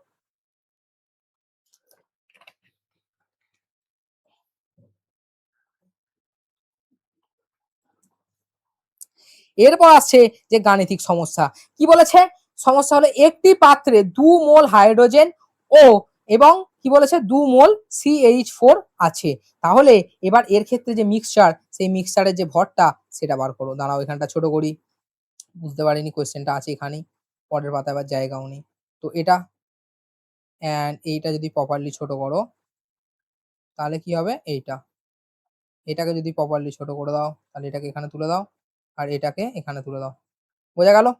এরপরে আমরা কি করব, কোয়েশ্চেন সলভ করব। জায়গা তো বার করেই নেবো কারণ কোয়েশ্চেন সলভ করতেই হবে, ঠিক আছে? কোয়েশ্চেন সলভ করতেই হবে। এরপরে আনসারটা কি বলেছে, ধরো দুটো পাত্রে 2 মোল হাইড্রোজেন এবং 2 মোল নাইট্রোজেন আছে, মানে মোল সংখ্যা দেওয়া আছে, মানে এই যে ফার্স্ট ফর্মুলা সেইটা আমাদের ক্ষেত্রে প্রযোজ্য হতে চলেছে এবং এদের মলিকিউলার মাসও দেওয়া আছে। তাহলে আমরা কি বার করব, মিশ্রণের আণবিক ভর, মিশ্রণের আণবিক ভর is equal to n1 into m1 plus n2 into m2, n2 into m2 by n1 plus n2। তাহলে এইভাবে প্রপারলি যোগ করার পর তোমরা কি দেখতে পাচ্ছ, এইভাবে প্রপারলি যোগ করার পর তোমরা দেখতে পাচ্ছ যে 2 n1 সমান প্রথমটার ক্ষেত্রে দেওয়া আছে 2 ইন্টু ব্র্যাকেটে দেওয়া আছে 2 প্লাস তারপরে কত করবে 2 ইন্টু 16 বাই 2 প্লাস 2 মানে 4। তাহলে যোগ করলে কত দেখতে পাচ্ছ, 2 দুগুণে 4 প্লাস 16 ইন্টু 2 কত হয়, 16 দুগুণে 32, 4 প্লাস 32 আর প্লাস 2 প্লাস 2 কত 4 মানে 36 বাই 4। তাহলে কাটলে কত আসছে 9। তাহলে আনসার কত আসছে, এদের টোটাল ভর হলো 9 গ্রাম। বোঝা গেল হ্যাঁ কি না বলো, বোঝা গেছে হ্যাঁ কি না বলে ফেলো। চলো এরপরে আসছে স্থূল সংকেত ও আণবিক সংকেত। স্থূল সংকেত মানে বলে যে সব থেকে যে ছোট যে সংকেতটা আমরা লিখতে পারি সেটাকে আমরা স্থূল সংকেত বলি। কি স্যার, কি সংকেত বললেন স্যার? সব থেকে ছোট যেটা লিখতে পারি তাকে আমরা স্থূল সংকেত বলি, আর সব থেকে বড় ইলাবোরেট করে যে সংকেতটা লেখা হয় তাকে বলা হয় তোমার কি, তোমার নর্মাল সংকেত, আণবিক সংকেত। স্যার স্থূল সংকেত ছোট করে লিখতে পারি মানে, দেখো মানে কি সব থেকে ছোট যে ক্ষুদ্রতম রেশিও, মানে যদি বলে 2:4:2 মানে এর ক্ষুদ্রতম রেশিও কত হবে 1:2:1। আর এই যে পোরশন, এই পোরশনটাকেই আমরা কি বলে থাকি, এটাকেই আমরা বলে থাকি তোমার কি স্থূল সংকেত। তাহলে তোমরা যদি প্রপারলি একবার পড়ে নাও কি বলেছে, যে কোন যৌগের অণুতে উপস্থিত উপাদান মৌল সমূহের পরমাণুর সংখ্যার যে ক্ষুদ্রতম পূর্ণ সংখ্যার অনুপাত। বুঝতে পেরেছো? মানে কি হলো, ধরো এরকম আছে 2:4:2 আছে, তাহলে এইটা হলো তোমাদের আণবিক সংকেত, এইটা হলো তোমাদের আণবিক সংকেত, আর এর যে স্থূল সংকেত হবে 1:2:1 আর এইটাকে আমরা বলবো স্থূল সংকেত। বোঝা গেল? ওটাকে আমরা বলবো স্থূল সংকেত। তাহলে তাকে বলো গ্লুকোজে যেমন CH2, এটা কেমন হয়, গ্লুকোজের ক্ষেত্রে কি হয় যেমন C6H12, কি হলো গ্লুকোজের ক্ষেত্রে কি হয় C6H12O6 এরকম হয়ে থাকে। কিন্তু তোমরা কি প্রপারলি লিখতে পারো, তোমরা কিন্তু প্রপারলি লিখতে পারো যে যদি এটাকে বলা হয় আণবিক সংকেত, আণবিক সংকেত মানে বড় সংকেতটা, তাহলে স্থূল সংকেত হবে C6 যদি রেশিও হয় CH2O, তাহলে এইটা হলো তোমাদের স্থূল সংকেত। তাহলে কোনটাকে স্থূল সংকেত কোনটাকে আণবিক সংকেত বলবো প্রপারলি বোঝা গেছে, যে বড় যে সংখ্যায় প্রকাশ তাকে বলবো তোমার আণবিক সংকেত এবং ক্ষুদ্রতম পূর্ণ সংখ্যায় যে প্রকাশ তাকে আমরা বলে থাকি স্থূল সংকেত। বোঝা গেছে? বোঝা গেছে? প্রপারলি ক্লিয়ার আছে? চলো এরপরে দেখো এটা এবং এটা বোঝা গেল, যেটা আমি লিখলাম এইমাত্র। চলো এরপরে আমরা যেটা নিয়ে আলোচনা করবো, দেখো এটা কি বলেছে, কোন যৌগের অণুতে উপস্থিত মৌলের পরমাণুর প্রকৃত সংখ্যার নির্দেশক যে সংকেত। এবার ফর্মুলা কি, molecular formula is equal two empirical formula into N. ঠিক আছে, তোমরা কি মনে রাখবে জানো তো, MEN মেন, ভুলে যাও নিশ্চয়ই, ভুলে যাবে কোনখানে এম্পিরিক্যাল ফর্মুলা আগে আসবে না মলিকিউলার ফর্মুলা, তো চুপচাপ মনে রাখবে MEN মেন, মানে MEN men, men for molecular formula is equal to E into empirical formula MEN men, মনে রাখবে এটা MEN মেন, এটা মনে রাখবে। ঠিক আছে, molecular formula is equal to কি হয়, এম্পিরিক্যাল ফর্মুলা ইনটু নরমাল যে তোমার এন, ঠিক আছে সেটা। তাহলে এন সমান কি পেতে পারো তোমরা, এন সমান পেতে পারো মলিকিউলার মাস বাই এম্পিরিক্যাল ফর্মুলার মাস। মলিকিউলার মাস মানে হলো আণবিক ভর, ঠিক আছে, এটা সমান কি বলতে পারো তোমরা, এটা সমান হলো আণবিক ভর। এবার তোমরা দেখতে পাচ্ছ যে এন সমান হলো molecular mass by empirical mass, molecular mass সমান কি হলো আণবিক ভর, এটা সমান কি হলো আণবিক ভর। আর এম্পিরিক্যাল মাস সমান কি হলো, এম্পিরিক্যাল মাস সমান তুল্যাঙ্ক ভর, কি হলো তুল্যাঙ্ক ভর, আণবিক ভর এবং তুল্যাঙ্ক ভর, বোঝা গেল, আণবিক ভর এবং তুল্যাঙ্ক ভর। চলো এরপরে যদি একটা কোয়েশ্চেনে আসি, এই ধরো তার আগে বলে দিই তোমরা যে আমরা কিছু স্টেপ বার করেছি, আমি যে স্টেপগুলো দিয়ে প্রপার যদি চলতে থাকো তোমরা ইজিলি এম্পিরিক্যাল ফর্মুলা মলিকিউলার ফর্মুলাকে বার করে নিতে পারো। তাহলে সেই স্টেপগুলো কি, প্রথমে তোমার উপাদানের শতকরা ভরের পরিমাণ লিখে নিতে হবে, তারপরে প্রতিটি ভরের পারমাণবিক যে সংকেত হয় পরমাণু মানে পরিমাণকে নিজ নিজ পারমাণবিক ভর দিয়ে ভাগ করতে হবে।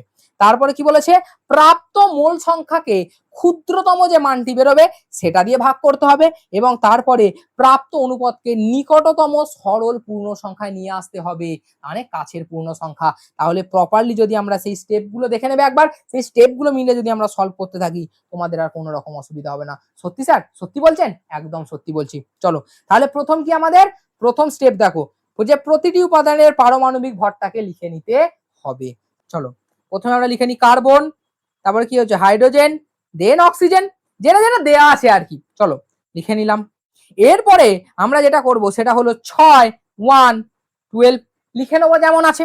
এরপর নিজ নিজ পারমাণবিক যে ভর আছে সেটা দিয়ে চুপচাপ ভাগ করে দেবো, মানে কত হবে 6 বাই 12, তারপরে হবে 1 বাই 1, তারপরে হবে 12 বাই 16। এটা তোমাদের কাছে ক্লিয়ার আছে? এরপর 6 কে 12 দিয়ে কাটলে কত হবে 0.5, তারপরে হবে 1 এন্ড তারপরে হবে এটা 0.75, তারপরে সব থেকে যে ছোট সংখ্যাটা আছে সেটা দিয়ে সবাইকে ভাগ করে দেবো, সেটা দিয়ে সবাইকে ভাগ করলে কত হবে 0.5 বাই 0.5, 1 বাই 0.5, তারপরে হতে চলেছে তোমাদের 0.75 বাই 0.5, এইভাবে হয়ে গেল। এরপরে আমাদের যে নেক্সট স্টেপ আসতে চলেছে সেটা হলো এটা কাটবো কত 1, এটা কাটলে কত আসবে তোমার 0.2 নয়, তোমার আসবে 2, আর এটা আসবে 1.5। এরপরে আমরা নিয়ারেস্ট যে তোমার পূর্ণ সংখ্যা সেটাতে আমরা নিয়ে যেতে চলেছি, তাহলে ইনটু 2 দিয়ে গুণ করব, 2 ইনটু 2 ইনটু 2, তাহলে দেখবে দশমিকগুলো সব উঠে গেল, তাহলে 2 ইসটু কত হলো 4 ইসটু কত হতে চলেছে তোমাদের 3। তাহলে স্যার আণবিক সংকেতটা কি হতে চলেছে তোমাদের হচ্ছে কার্বন 2টো, তারপর হাইড্রোজেন কটা হতে চলেছে তোমার 4টে, এন্ড অক্সিজেন 3টে, মানে এইটা তোমাদের যে ভর সেটা হতে চলেছে। ঠিক আছে, বোঝা গেল? বোঝা গেল হ্যাঁ কি না বলো, বোঝা গেছে হ্যাঁ কি না? স্যার এটা তো আমাদের আণবিক সংকেত বেরিয়ে গেল, আণবিক সংকেত তো বেরিয়ে গেল স্যার, এবার স্যার স্থূল সংকেত তার কি কোনো ব্যবস্থা করা যাবে? 100 বার করা যাবে। তাহলে আমরা যদি এইখানে চলে আসি, কারণ ওখানে জায়গা নেই, তাহলে তোমরা দেখতে পাবে যে C2H4O3 এর আণবিক সংকেত কত হতে চলেছে 76। আর তোমরা ফর্মুলাতে কি পড়লে, ফর্মুলাতে বললে n সমান molecular mass by empirical formula, তাহলে nটা গুণ করে nটা বার করে নেবে, মলিকিউলার মাস কত দিয়েছে 152, মলিকিউলার মাস কত দিয়েছে 152, মানে হলো 152 বাই 76, তাহলে কত হবে 76 তখন 2 হয়ে যাবে, 2 চলে আসবে। এরপরে আমরা কি করতে পারি, এরপরে আমরা যেটা করতে পারি যে যৌগটির স্থূল সংকেতটা বেরিয়ে গেল, যৌগটির স্থূল সংকেত বেরিয়ে গেল, এরপরে আমরা যে আণবিক সংকেত বেরোবো তোমার কি বেরোবে যে এইটা ইন্টু 2, তাহলে তোমার এইটা বেরোবে যে a molecular formula is equal to n into empirical formula. তাহলে আমাদের বার করব আমরা যে মলিকিউলার ফর্মুলা বা আণবিক সংকেত নয়, সরি প্রথমেটা স্থূল সংকেত বেরিয়েছিল, আমি ভুল করে আণবিক বলেছি। এবার আসছে আণবিক সংকেত। তাহলে molecular formula is equal two তোমার C2H4O3 ইন্টু 2। তাহলে কত আসবে C4H8O6। এইটা তোমাদের সেকেন্ড অ্যান্সার হতে চলেছে। এটা তোমাদের ফার্স্ট অ্যান্সার অ্যান্ড ওটা তোমাদের হতে চলেছে, এটা তোমাদের হতে চলেছে সেকেন্ড অ্যান্সার, আর এইটা তোমাদের হয়েছে ফার্স্ট অ্যান্সারটা। বোঝা গেল? বোঝা গেল? হ্যাঁ কি না বলো? বোঝা গেছে? হ্যাঁ কি না জলদি জলদি বলো না। ঠিক আছে, চলো এরপরে আমরা এই কোশ্চেন গুলো এলে এইভাবে সলভ করবে, স্টেপ বাই স্টেপ সলভ করবে, হয়ে যাবে। চলো এরপরে আমাদের যেটা নিয়ে আলোচনা হবে সেটা হতে চলেছে আমাদের দ্রবণ এর ঘনমাত্রায় প্রকাশ। মানে স্যার কি বলতে চাইছেন, মানে তোমরা কি জানো বলো? দ্রবণ মানে তোমরা কি জানো? তোমরা ছোটবেলায় পড়েছি স্যার জলের সঙ্গে নুন মিশিয়ে দেবো দ্রবণ হয়ে যাবে। চল হাট, দ্রবণ ওটা নয়। দ্রবণ হলো দ্রাব এবং দ্রাবকের সমসত্ব মিশ্রণ। কি মিশ্রণ? সমসত্ব মিশ্রণ। তাকে আমরা কি বলে থাকি? তাকে আমরা দ্রবণ বলে থাকি। কি বলবো আমরা? দ্রাব ও দ্রাবকের সমসত্ব বা হোমোজিনিয়াস, ঠিক আছে, হোমোজিনিয়াস মিশ্রণ, যাকে আমরা দ্রবণ বলি। দ্রবণের মধ্যে কারা কারা থাকে? দুজন, একটা হলো দ্রাব, একটা হলো দ্রাবক। মানে যে দ্রবীভূত হয় তাকে বলা হয় দ্রাব, মানে দ্রবীভূত হয়ে যাচ্ছি, আর যে দ্রবীভূত করছে তাকে আমরা বলছি দ্রাবক। যে রিস্কা চালাচ্ছে তাকে রিস্কা চালক, তেমনি যে দ্রবীভূত করছে তাকে বলছি দ্রাবক। ঠিক আছে, এটাকে আবার দুটো ভাগে ভাগ করা হয়, একটা হলো দ্রাব আর একটা হলো দ্রাবক। দ্রাব মানে হলো সলিউট আর দ্রাবক মানে হলো সলভেন্ট। মানে দ্রাবক মানে কি? যে দ্রবীভূত করছে। তাহলে সলিউটের মানে কি হবে? দ্রাব মানে যেটা কম থাকে, আর এটা হলো যেটা বেশি থাকে। যেটা বেশি থাকে তাকে কি বলা হয়? সলভেন্ট। যেটা কম থাকে তাকে বলা হয় সলিউট। আর দুটো যখন মিশে যাবে তখন তৈরি হবে দ্রবণ। বোঝা গেল? চলো এরপরে আমরা পড়বো কনসেন্ট্রেশন টার্মস। কি পড়বো আমরা? Concentration terms. মানে কি হলো? মানে পড়বো দ্রবণের ঘনমাত্রায় যে একক তার প্রকাশগুলো। এবার পড়বো আমাদের কটা কনসেন্ট্রেশন টার্ম আছে? 9 কনসেন্ট্রেশন টার্মস বর্তমান। আমাদের কটা কনসেন্ট্রেশন টার্ম আছে? টোটাল 9টা কনসেন্ট্রেশন টার্মস আমাদের বর্তমান রয়েছে। এরপরে 9টা কনসেন্ট্রেশন টার্মের মধ্যে আমরা পরপর দেখতে থাকবো। প্রথমে কি আসবে? মাস পার্সেন্টেজ বা শতকরা পরিমাণ, মানে শতকরা ভাগ, তারপরে হলো আয়তনের শতকরা পরিমাণ, তারপরে হলো তোমাদের ভর বাই আয়তনের শতকরা পরিমাণ, তারপর হলো স্ট্রেংথ আসবে, তারপরে কি আসবে? Molarity, mole fraction and normality, formality, এগুলো আসবে। তাহলে প্রথম যে কনসেপ্ট আমরা দেখে নেবো মাস পার্সেন্টেজ। মাস পার্সেন্টেজ মানে কি? শতকরা, W/W সমান দ্রাবের ভর বাই দ্রবণের ভর ইনটু 100। ঠিক আছে, এটা করবে মানে দ্রবণের ভর সমান কি? দ্রাবের ভর প্লাস দ্রাবকের ভর, দ্রাবের ভর প্লাস দ্রাবকের ভর। চলো এরপরে যেটা আসবে ভলিউম পার্সেন্টেজ, মানে হলো ভলিউম মানে দ্রাবের আয়তন বাই দ্রবণের আয়তন ইনটু 100, পার্সেন্টেজ মানে 100 আসবে। চলো এরপর আসবে mass by volume percentage. Mass by volume percentage করতে গেলে আমাদের কি করতে হবে? মাস বাই ভলিউম পার্সেন্টেজ করতে গেলে করতে হবে দ্রাবের ভর বাই দ্রবণের আয়তন। কি করবে তোমরা? দ্রাবের ভর বাই দ্রবণের আয়তন ইনটু 100, যেহেতু পার্সেন্টেজ 100। এরপরে করবে তোমাদের দ্রবণের যে ঘনমাত্রায় প্রকাশ, তার মধ্যে আসছে পার্টস পার মিলিয়ন। মিলিয়ন মানে কত? Million means 10⁶, MILION, million. Million মানে কত? 10⁶। আর বিলিয়ন মানে কত? Billion for 10⁹।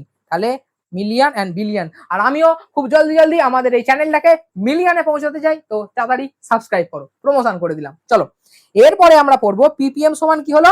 দ্রাবের ভর বাই দ্রবণের ভর। দ্রাবের ভর বাই দ্রবণের ভর ইনটু 10⁶। দ্রাবের ভর বাই দ্রবণের ভর ইনটু 10⁶ হবে। এরপরে করবো, কারণ 10⁶ মানে মিলিয়ন, তাই এবার হলো দ্রাবের যে অংশ বাই দ্রবণের যে অংশ সেটাকে 10⁶ দিয়ে করতে পারি। আর 1 ppm সমান হবে 1 mg per litre, 1 milligram per litre. চলো এরপরে আসবে আমাদের পার্টস পার বিলিয়ন, মানে পিপিবি। পার্টস পার বিলিয়ন সমান হবে দ্রাবের ভর বাই দ্রবণের ভর, সেই একই পার্টস পার মিলিয়নের মতোই, কিন্তু আগের ক্ষেত্রে মিলিয়নে 10⁻6 ছিল, আর বিলিয়নের ক্ষেত্রে আমি বলে দিলাম 10⁹, সো এখানে 10⁹ দিয়ে গুণ হবে। আর এরপরে যেটা আসছে, এরপরে আসছে তোমাদের মোল ফ্র্যাকশন, সরি মোল ফ্র্যাকশনে কি বলেছে, মোল ফ্র্যাকশন হলো দেখো যে দেখো এখানে আছে দুটো ধরো নাম্বার অফ এ আছে, অ্যাটম আছে এ আর বি, এর ক্ষেত্রে মোল হলো ধরো n1, এর ক্ষেত্রে n2, ঠিক আছে, এর ক্ষেত্রে মোল হতে চলেছে n2। এরপরে স্যার আমরা মোল ফ্র্যাকশন কি করে বার করব, যে মোল ফ্র্যাকশন মানে হলো যে একটা যে দ্রবণ আছে সেই দ্রবণে এ এবং বি অ্যাটম যে প্রেজেন্ট আছে, সেই এ এন্ড বি অ্যাটমের শতকরা পরিমাণ কত। তাহলে আমরা যদি বলি শতকরা পরিমাণ অফ এ কত আছে, মানে হলো মোল অফ এ, ঠিক আছে, মোল অফ এ আর mole of b, mole of a by total mole, mole of a by total mole. তাহলে মোল অফ বি যদি করি তাহলে কি হবে, mole of b by total mole, Na plus Nb, mole of b by total mole. বোঝা গেল, বোঝা গেল, হ্যাঁ কি না বলো, বোঝা গেছে, বোঝা গেছে। চলো এরপরে আমরা যদি প্রপার ভাবে ডিসকাশন করি, যে দুটো বার করার পর আমরা কি করতে পারি, যে mole fraction of a is equal to mole fraction of b, বোঝা গেল, ইজ ইকুয়াল টু 1, মানে কি করবে x a plus x b is equal to 1, মানে mole fraction of a is equal to mole fraction of b equal to 1, বোঝা গেল। চলো এরপরে যেটা আসছে দ্রবণ ও ঘনমাত্রায় প্রকাশের একক, দ্রবণ ও ঘনমাত্রা প্রকাশের একক। এবার কি বলেছে, মোলারিটি, মোলারিটি কি বলেছে, মোলারিটিকে আমরা এম দিয়ে প্রকাশ করি। মোলারিটি সমান হবে যে দ্রাবের মোল সংখ্যা বাই দ্রবণের আয়তন, টার্মটা মনে রাখবে, মোলারিটি আর মোলারিটি, মোলারিটি আর মোলালিটি, তোমাদের দুটো জিনিস শর্ট স্ট্রিক বলে দিই, হ্যাঁ এটা এসএমএস স্টার, হ্যাঁ এসএমএস স্টার, এটা মনে রাখবে। তাহলে কি হলো, মোলারিটি লাস্টে কি আসছে রিটি, আর একটা লাস্টে আসছে লিটি। এবার দুটো অপোজিট হয়, রিটি যখন আসে তখন আসে লিটারে, লিটি যখন আসে লিটারে, এন্ড এটা যখন আসে litti, litti for litre, but এটা আসে কেজিতে, মনে থাকবে, মানে অপোজিট হয়, এটা মনে রাখবে, লিটি আসছে ফর কেজি এন্ড রিটি যখন আসছে সেটা আসছে লিটারে। তাহলে এটা কি পড়ছি আমরা, মোলা রিটি পড়ছি, মোলা রিটি, রিটি ফর আসবে নিচে আয়তন, যেমন এটা এসেছিল, তাহলে কি আসছে আয়তন, যেমন এটা এসেছিল, বোঝা গেল। তাহলে এরপরে আমরা যেটা বলতে পারি যে এন সমান কি হলো, প্রদত্ত ভর, প্রদত্ত ভর বাই আণবিক ভর, প্রদত্ত ভর বাই আণবিক ভর, এন্ড এম সমান কি হলো, weight by molecular weight into v, আণবিক ভর সমান কি পেতে পারো, volume into molecular weight into v পেয়ে যাই আমরা। চলো আর ভি যদি বার করি তাহলে molecular weight by W by m into 1000 by into v, ঠিক আছে। তাহলে আর ভিটা কিসে থাকবে, এমএল এ থাকবে, এটা অবশ্যই মনে রাখবে, এখনই ওপরে 1000 দিয়ে গুণ হবে, ভিটা এমএল এ থাকবে। আর যদি ডব্লিউ বাই এম ইনটু ভি করা হয় তাহলে এই ভিটা কিসে থাকবে, লিটারে থাকবে, বোঝা গেল, এই ভিটা লিটারে প্রেজেন্ট থাকবে, বোঝা গেছে, তাহলে এই ভিটা লিটারে প্রেজেন্ট থাকবে, বোঝা গেল, বোঝা গেল, হ্যাঁ কিনা বলো, বোঝা গেছে, হ্যাঁ কিনা। চলো এরপরে আমরা যে কনসেপ্টে আসবো সেটা হলো মোলালিটি, লিটি ইন দা সেন্স, নিচে কি লিটি হলে লিটার, লিটার উল্টো যাবে, তাহলে কি হবে কেজি হবে, কেজি, তাহলে কেজি হবে, বোঝা গেল, শর্ট ট্রিক গুলো বোঝা যাচ্ছে, এটা বলছি, তাহলে কেজি হবে, দেখো নিচে কেজি আছে। এইভাবে যদি তোমরা পড়ো ইজিলি মনে থাকবে, আর মোলারিটি এন্ড মোলালিটি এই দুটো টার্মের মধ্যে কখনোই গোলাবে না, ঠিক আছে, বোঝা গেছে। চলো অর্থাৎ আমরা কি করতে পারি, W by M by W kg, W by M by W kg, তাহলে কি হতে চলেছে তোমাদের, যদি দ্রাবকের ভর গ্রাম এককে প্রকাশ করা হয় তাহলে আমরা কি করব, ওপরে 1000 দিয়ে গুণ করব, যদি গ্রামে প্রকাশ করা হয় ওপরে 1000 দিয়ে গুণ করব, যদি 1000 দিয়ে গুণ না করি তাহলে আমরা নিচে কেজি রেখে দেবো, কেজি রাখলে 1000 দিয়ে গুণ হবে না, আর যদি গ্রামে প্রকাশ করি 1000 দিয়ে গুণ হবে, যদি লিটারে রাখি 1000 দিয়ে গুণ হবে না, যদি মিলিলিটারে প্রকাশ করি 1000 দিয়ে গুণ হবে, বোঝা গেছে, বোঝা গেছে, বোঝা গেছে, ক্লিয়ার আছে। চলো এরপরে আমাদের যেটা আসছে সেটা হলো নরমালিটি, নরমালিটি মানে হলো গ্রাম তুল্যাঙ্ক সংখ্যা বাই দ্রবণের আয়তন, গ্রাম তুল্যাঙ্ক সংখ্যা বাই দ্রবণের আয়তন, বোঝা গেছে। যেমন হলো ধরো আমরা এইখানে কি পাবো, এন পাবো, নরমালিটি মানে হলো m into n factor, n factor কিসে কিসে বেরোয়, জারণ ক্ষমতা থেকে বেরোয় সচরাচর, কি থেকে বেরোয় স্যার? জারণ ক্ষমতা থেকে বেরোয়। মানে স্যার ধরুন একটা রিঅ্যাকশন হচ্ছে, যেখানে আমি বলছি ধরুন A প্লাস ইলেকট্রন নিয়ে কি হয়ে গেল? A মাইনাস হয়ে গেল। তাহলে স্যার এর জারণ স্তর কত ছিল? 0, এর জারণ স্তর হলো -1। তাহলে স্যার চেঞ্জ কত হয়েছে? চেঞ্জ হয়েছে আপনার, চেঞ্জ হয়েছে 1 এর 1। তাহলে n ফ্যাক্টর কত হবে? n ফ্যাক্টর হবে স্যার 1। n ফ্যাক্টর হতে চলেছে তোমাদের 1। বোঝা গেল? n ফ্যাক্টর কত হবে? 1। চেঞ্জ যেটা হয়েছে সেটা n ফ্যাক্টর। তাহলে জারণ ক্ষমতা বা তুমি জারণ স্টেট দিয়ে ধরতে পারো, বিভিন্ন রকম ধরতে পারো। তাহলে m সমান কি হবে তোমাদের? m সমান কি হতে চলেছে তোমাদের? m সমান normality by n factor. m সমান নরমালিটি বাই n ফ্যাক্টর। বোঝা গেছে? প্রপারলি বোঝা গেছে? চলো চলো এরপরে আমরা যেটা নিয়ে আলোচনা করব সেটা হলো দ্রবণ ও ঘনমাত্রার এককে প্রকাশ। তাহলে ডাইলিউশন ফর্মুলা। তাহলে স্যার ডাইলিউশন ফর্মুলা নিয়ে যদি কথা বলি আমরা, ধরো একটা দ্রবণ রয়েছে, ঠিক আছে, যার মলিকিউলার মাস m, volume v1, m1 v1। এরপরে তুমি একটা জলের বালতি নিয়ে যাচ্ছিলে, গিয়ে জল ঢেলে দিয়েছো। তখন কি হবে? দ্রবণটা লঘু হয়ে যাবে। দ্রবণটা কি হবে? লঘু হয়ে যাবে। দ্রবণটা যখনই লঘু হয়ে যাবে তখন সেকেন্ড বারে তার ভলিউম চেঞ্জ হবে, তার মলিকিউলার ডেনসিটিটা চেঞ্জ হয়ে যাবে, কারণ দুটো যোগ হচ্ছে। তখন আমরা কি করব? m1 v1 is equal two m2 v2। m1 v1 is equal two m2 v2। বোঝা গেল? চলো। আর নরমালিটির ক্ষেত্রে কি হবে? n1 v1 is equal two n2 v2। n1 v1 is equal two n2 v2। চলো। আর মিক্সিং যদি করি, মিক্সিং অফ টু সলিউশন, মানে একটা সলিউশন আছে, দুটো সলিউশন আছে, সেটাকে মিক্স করছি, করে 3 নম্বর সলিউশন হচ্ছে। মানে এই রকম ধরো আমি বলছি সাপোজ এরকম একটা সলিউশন আছে, দাঁড়াও এই সাইডটায় করি আমরা, হ্যাঁ, যেহেতু এর কনসেপ্ট এরকম একটা সলিউশন আছে। দাঁড়াও দাঁড়াও দাঁড়াও 1 সেকেন্ড, ছোট আঁকি একটুখানি। একটা ধরো এখানে একটা সলিউশন ছিল আর এখানে একটা সলিউশন ছিল, ঠিক আছে। এই সলিউশনটা কি হলো তোমাদের? যে m1 v1 m2 v2, ঠিক আছে। এখান থেকে সলিউশনটাকে এখানে ঢালবো, এখান থেকে সলিউশনটাকে ঢালবো, দুটোকে ঢাললে কি হবে? দুটো মিক্স আপ হয়ে যাবে। দুটো যখন মিক্স আপ হবে তখন আমরা যে সলিউশনটা পাবো সেটা হলো m3 v3। কারণ এরও ভলিউম আসছে, এরও ভলিউম আসছে, এরও মাস আসছে, এরও মাস আসছে, দুটো মিলে এটা তৈরি করছে। তাই জন্য আমরা বলেছি m1 v1 plus m2 v2 is equal two m1 m3 into v3, ঠিক আছে। আর তাহলে ভলিউম কি হবে? Volume v3 is equal two v1 plus v2। মানে এখানে ভলিউমটা ডবল হয়েছে, কারণ এরও ভলিউম আছে, এরও ভলিউম আছে, দুটো মিশে ভলিউমটা ডবল করে দিয়েছে। বোঝা গেল? বোঝা গেল? হ্যাঁ কি না বলো? চলো। তাহলে এবার এই ফর্মুলা থেকে যখন এই যে পোরশনটা, ঠিক আছে, এই যে পোরশনটা, এই পোরশনটা থেকে যদি আমরা m3 কে ক্যালকুলেট করি, তাহলে কি হবে? m3 সমান হবে m1 v1 plus m2 v2 by v3। বোঝা গেল? v3 টা কি হয়ে গেল? v1 plus v2।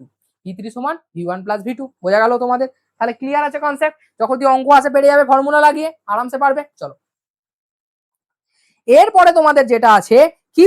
Molarity and density. Molarity and ডেনসিটির মধ্যে কি আসছে?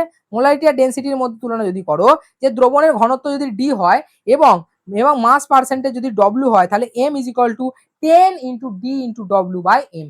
10 into d into w by m। বোঝা গেছে? এবং মোলারিটি ও মোল ফ্র্যাকশনের মধ্যে যে সম্পর্ক, মোলারিটিকে স্মল m দিয়ে প্রকাশ করা হয়। Small m is equal to কি হবে?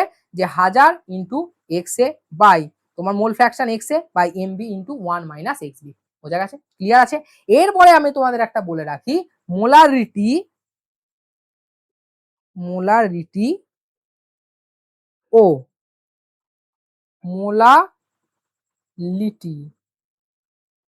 দুটির মধ্যে মোলারিটি যেটা আছে, অবশ্যই মোলারিটি যেটা আছে, মোলারিটি টেম্পারেচারের উপর টেম্পারেচারের উপর নির্ভর করে। কে টেম্পারেচারের উপর নির্ভর করে? মোলারিটিটা টেম্পারেচারের উপর নির্ভর করে। কারণ কারণ কি? কারণ এদের কি প্রেজেন্ট আছে? এটার প্রধান ডিপেন্ড করার কারণ হলো এদের মধ্যে কি আছে? টেম্পারেচার উপর ডিপেন্ড করে। কারণ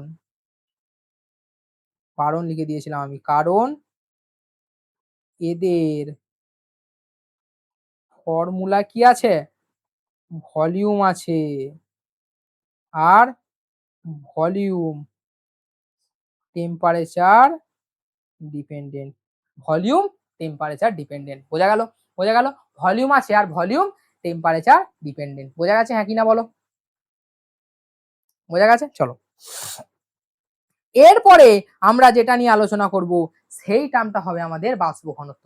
এবার হয়তো তোমরা বলবে যে স্যার এর বেসিসে কোয়েশ্চেন করা যায় না আগের গুলো। এটাই তোমাদের বিগ সারপ্রাইজ বা বিগ অ্যানাউন্সমেন্ট। যদি তোমরা প্রপারলি আমাকে কমেন্ট করে জানাও তাহলে আমি প্রত্যেকটা কনসেন্ট্রেশন টার্মস এর উপরে তোমাদের জন্য ভিডিও সলিউশন আনতে চলেছি, যেখানে আমি শুধু এদের উপরে কোয়েশ্চেন প্র্যাকটিস করাবো। এমনিও তোমরা খুব শীঘ্রই দেখতে পাবে আমাদের এই রিভিশন গুলো শেষ হলে, কারণ আমাদের আর 3টে চ্যাপ্টার বাকি আছে।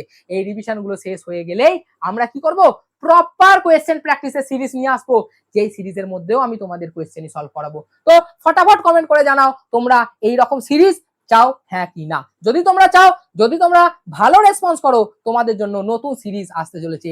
এটাই হলো আজকের বিগ অ্যানাউন্সমেন্ট, যেটা আজকে যারা এখান পর্যন্ত ভিডিও দেখছো তারা হয়তো অবশ্যই এখানে তোমরা রাজি করবে বা কমেন্টে জানাবে। আর যারা দেখছো না তাদের তো আমার আর কিছু বলারই নেই। চলো টাটা বাই বাই। যারা দেখছো না তাদের জন্য গুড বাই। চলো তাহলে কি বলবো, বাষ্প ঘনত্ব বা ভেপার ডেনসিটি। বাষ্প ঘনত্বের ফর্মুলা হবে m is equal two 2d। Sir বাষ্প ঘনত্ব d সমান আমরা কি বলতে পারি? বাষ্প ঘনত্ব d সমান বলতে পারি যে গ্যাসটার জন্য বার করছি সেই গ্যাসটার বাষ্প ঘনত্ব নির্দিষ্ট গ্যাসের আয়তন বাই H2 গ্যাসের আয়তন। তাহলে তোমরা কি বলতে পারবে এখানে স্ট্যান্ডার্ড কাকে নেওয়া হয়েছে? কাকে নেওয়া হয়েছে? ঠিক বলেছো, এখানে যে স্ট্যান্ডার্ড নেওয়া হয়েছে সেটা হলো আমাদের হাইড্রোজেন গ্যাসের আয়তন। হাইড্রোজেন গ্যাসের আয়তনকে আমরা স্ট্যান্ডার্ড নিয়ে এখানে ক্যালকুলেশনটা করেছি। বোঝা গেল? চলো এই ফর্মুলাটা ক্লাস 10 থেকে তোমরা পড়ে আসছো, m is equal two 2d। এখানে m ফর কি হলো? m ফর হলো molecular mass and d for density. বোঝা গেল? চলো বাষ্প ঘনত্ব ভেপার ডেনসিটি লিখে দিই, দাঁড়াও এক সেকেন্ড। Vapour density. এরপরে তোমাদের যেটা আসতে চলেছে স্টয়চিওমেট্রি। স্যার স্টয়চিওমেট্রিটা কি? তোমরা এই স্টয়চিওমেট্রিটা ক্লাস 10 এর রাসায়নিক গণনা যে চ্যাপ্টার সেখানে অলরেডি করে চলে এসেছো, খালি বুঝতে পারছো না। চলো আমি বুঝিয়ে দিচ্ছি। কি বলেছে, ধারণা ও মূল ধাপ যেগুলো সেটা নিয়ে আলোচনা করব। কি বলেছে, কি বলেছে, সমীকৃত যে রাসায়নিক বিক্রিয়া থাকে সেই বিক্রিয়ায় বিক্রিয়ক ও বিক্রিয়াজাত পদার্থের পরিমাণের উপর বেস করে আমরা গণনা করতে পারি কি কি, তোমার মোল, ভর, আয়তন, এই সমস্ত ক্যালকুলেট করতে পারি। তো স্টেপ যদি ক্যালকুলেট করি কি হবে, যে সঠিকভাবে সমতাযুক্ত রাসায়নিক সমীকরণটাকে লিখতে হয় ফার্স্টে। মানে কি, ফার্স্টে আমরা কেমিক্যাল রিঅ্যাকশন লিখবো, যেমন ক্লাস 10 এ করে দিতাম, ঠিক আছে? কেমিক্যাল রিঅ্যাকশন লিখলাম, তারপরে প্রদত্ত পরিমাণের যে মোল সাথে রূপান্তর করব, মানে কত মোল দেওয়া আছে সেই মোল সম্পর্কে আমরা রূপান্তরণ করব। তারপরে কি বলবো, স্টয়চিওমেট্রিক কি বলবো, সহগ অনুপাত প্রয়োগ করব। এন্ড তারপরে কি বলবো, প্রাপ্ত মোল সংখ্যাকে কাঙ্ক্ষিত ভর বা আয়তনে রূপান্তরিত করব। প্রাপ্ত মোল সংখ্যাকে কাঙ্ক্ষিত ভর বা আয়তনে রূপান্তরিত করব। চলো এইভাবে দেখি। এর উপরে দুটো কোয়েশ্চেন আছে, দুটো কোয়েশ্চেন আমরা যদি করি কি বলে দেখতে পাবো। চলো, যে CaCO3 তাপীয় বিয়োজনে, দাঁড়াও লিখিতে ভুলে গেছি, কত CO2 পাবো, কত CO2 পাবো। ঠিক আছে, তাহলে আমরা এখান থেকে প্রপারলি কি দেখতে পাবো, প্রপারলি আমরা এখান থেকে দেখতে পাবো কি CaCO3 রিঅ্যাক্ট করে কি বেরোয়, CaO plus CO2, CaO plus CO2 বেরোয়। এরপরে তোমরা যদি দেখো CaCO3 এর পারমাণবিক ভর কত, ক্যালসিয়ামের কত 40, তাহলে CO2 কি হয় দেখো বলছি 40 প্লাস 100 হয়, 40 প্লাস 12 প্লাস, তাহলে কত হলো 3 12 36, সরি 98, তাহলে কত হবে 98। তাহলে তোমরা এখান থেকে কত দেখতে পাবে, তোমরা এখান থেকে দেখতে পাবে যে CaCO3 টা কত 98। তাহলে তোমরা লিখতে পারবো 98 গ্রাম CaCO3 থেকে CO পাবো, কত পাবো CO2, কত পাবো, তাপীয় বিয়োজন করলে কত গ্রাম CO2 পাবো। ধরো এখান থেকে পেতে পারি, হ্যাঁ 44 গ্রাম CO2 পাবো, বা 1 মোল CO2 পেতে পারি। ঠিক আছে, 44 গ্রাম বা 1 মোল।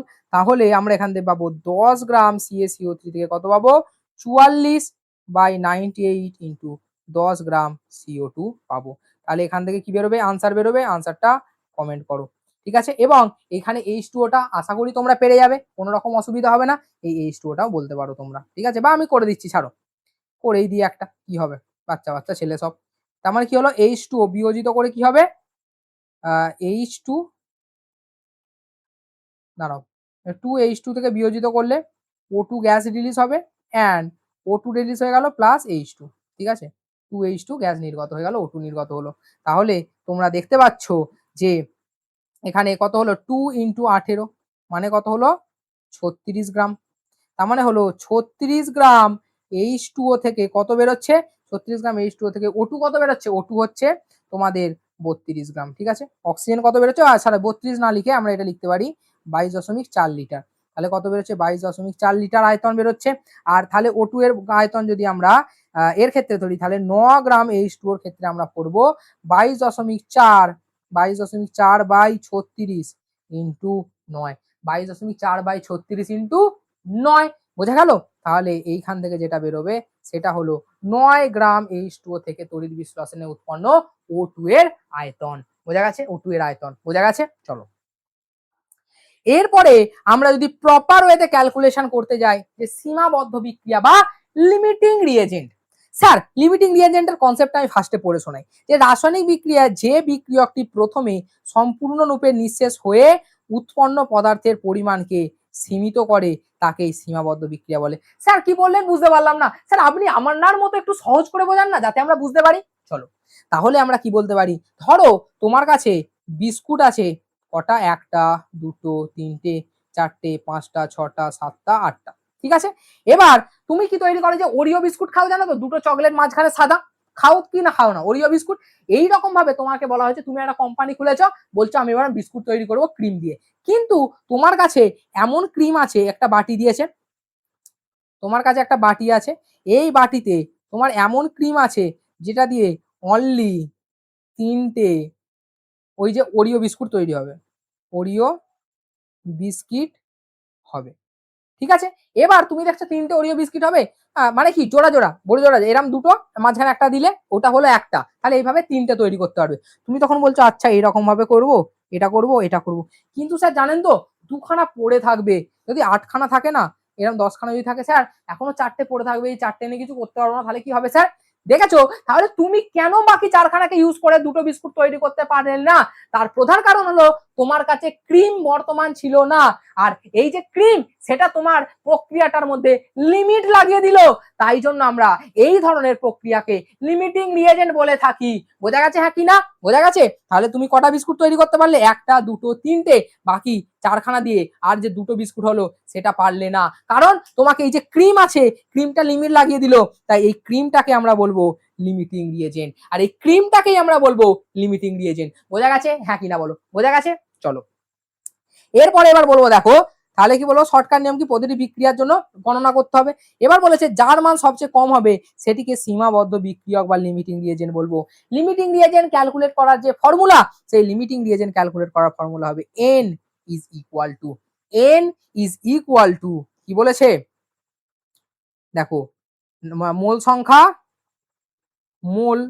সংখ্যা পরিমাণ, মানে কতটা মোল সংখ্যা আছে বাই কতটা মোল সংখ্যা আছে বাই কোএফিসিয়েন্ট COFFICENT, কতটা মোল সংখ্যা আছে তাকে কোএফিসিয়েন্ট দিয়ে ভাগ করতে হবে। দাঁড়াও দেখি পরেরটা দিয়েছি কি, হ্যাঁ চলো অঙ্কটা আছে, এই অঙ্কটার মধ্যে আমরা কোনটি লিমিটিং রিএজেন্ট সেটা জেনে নেব।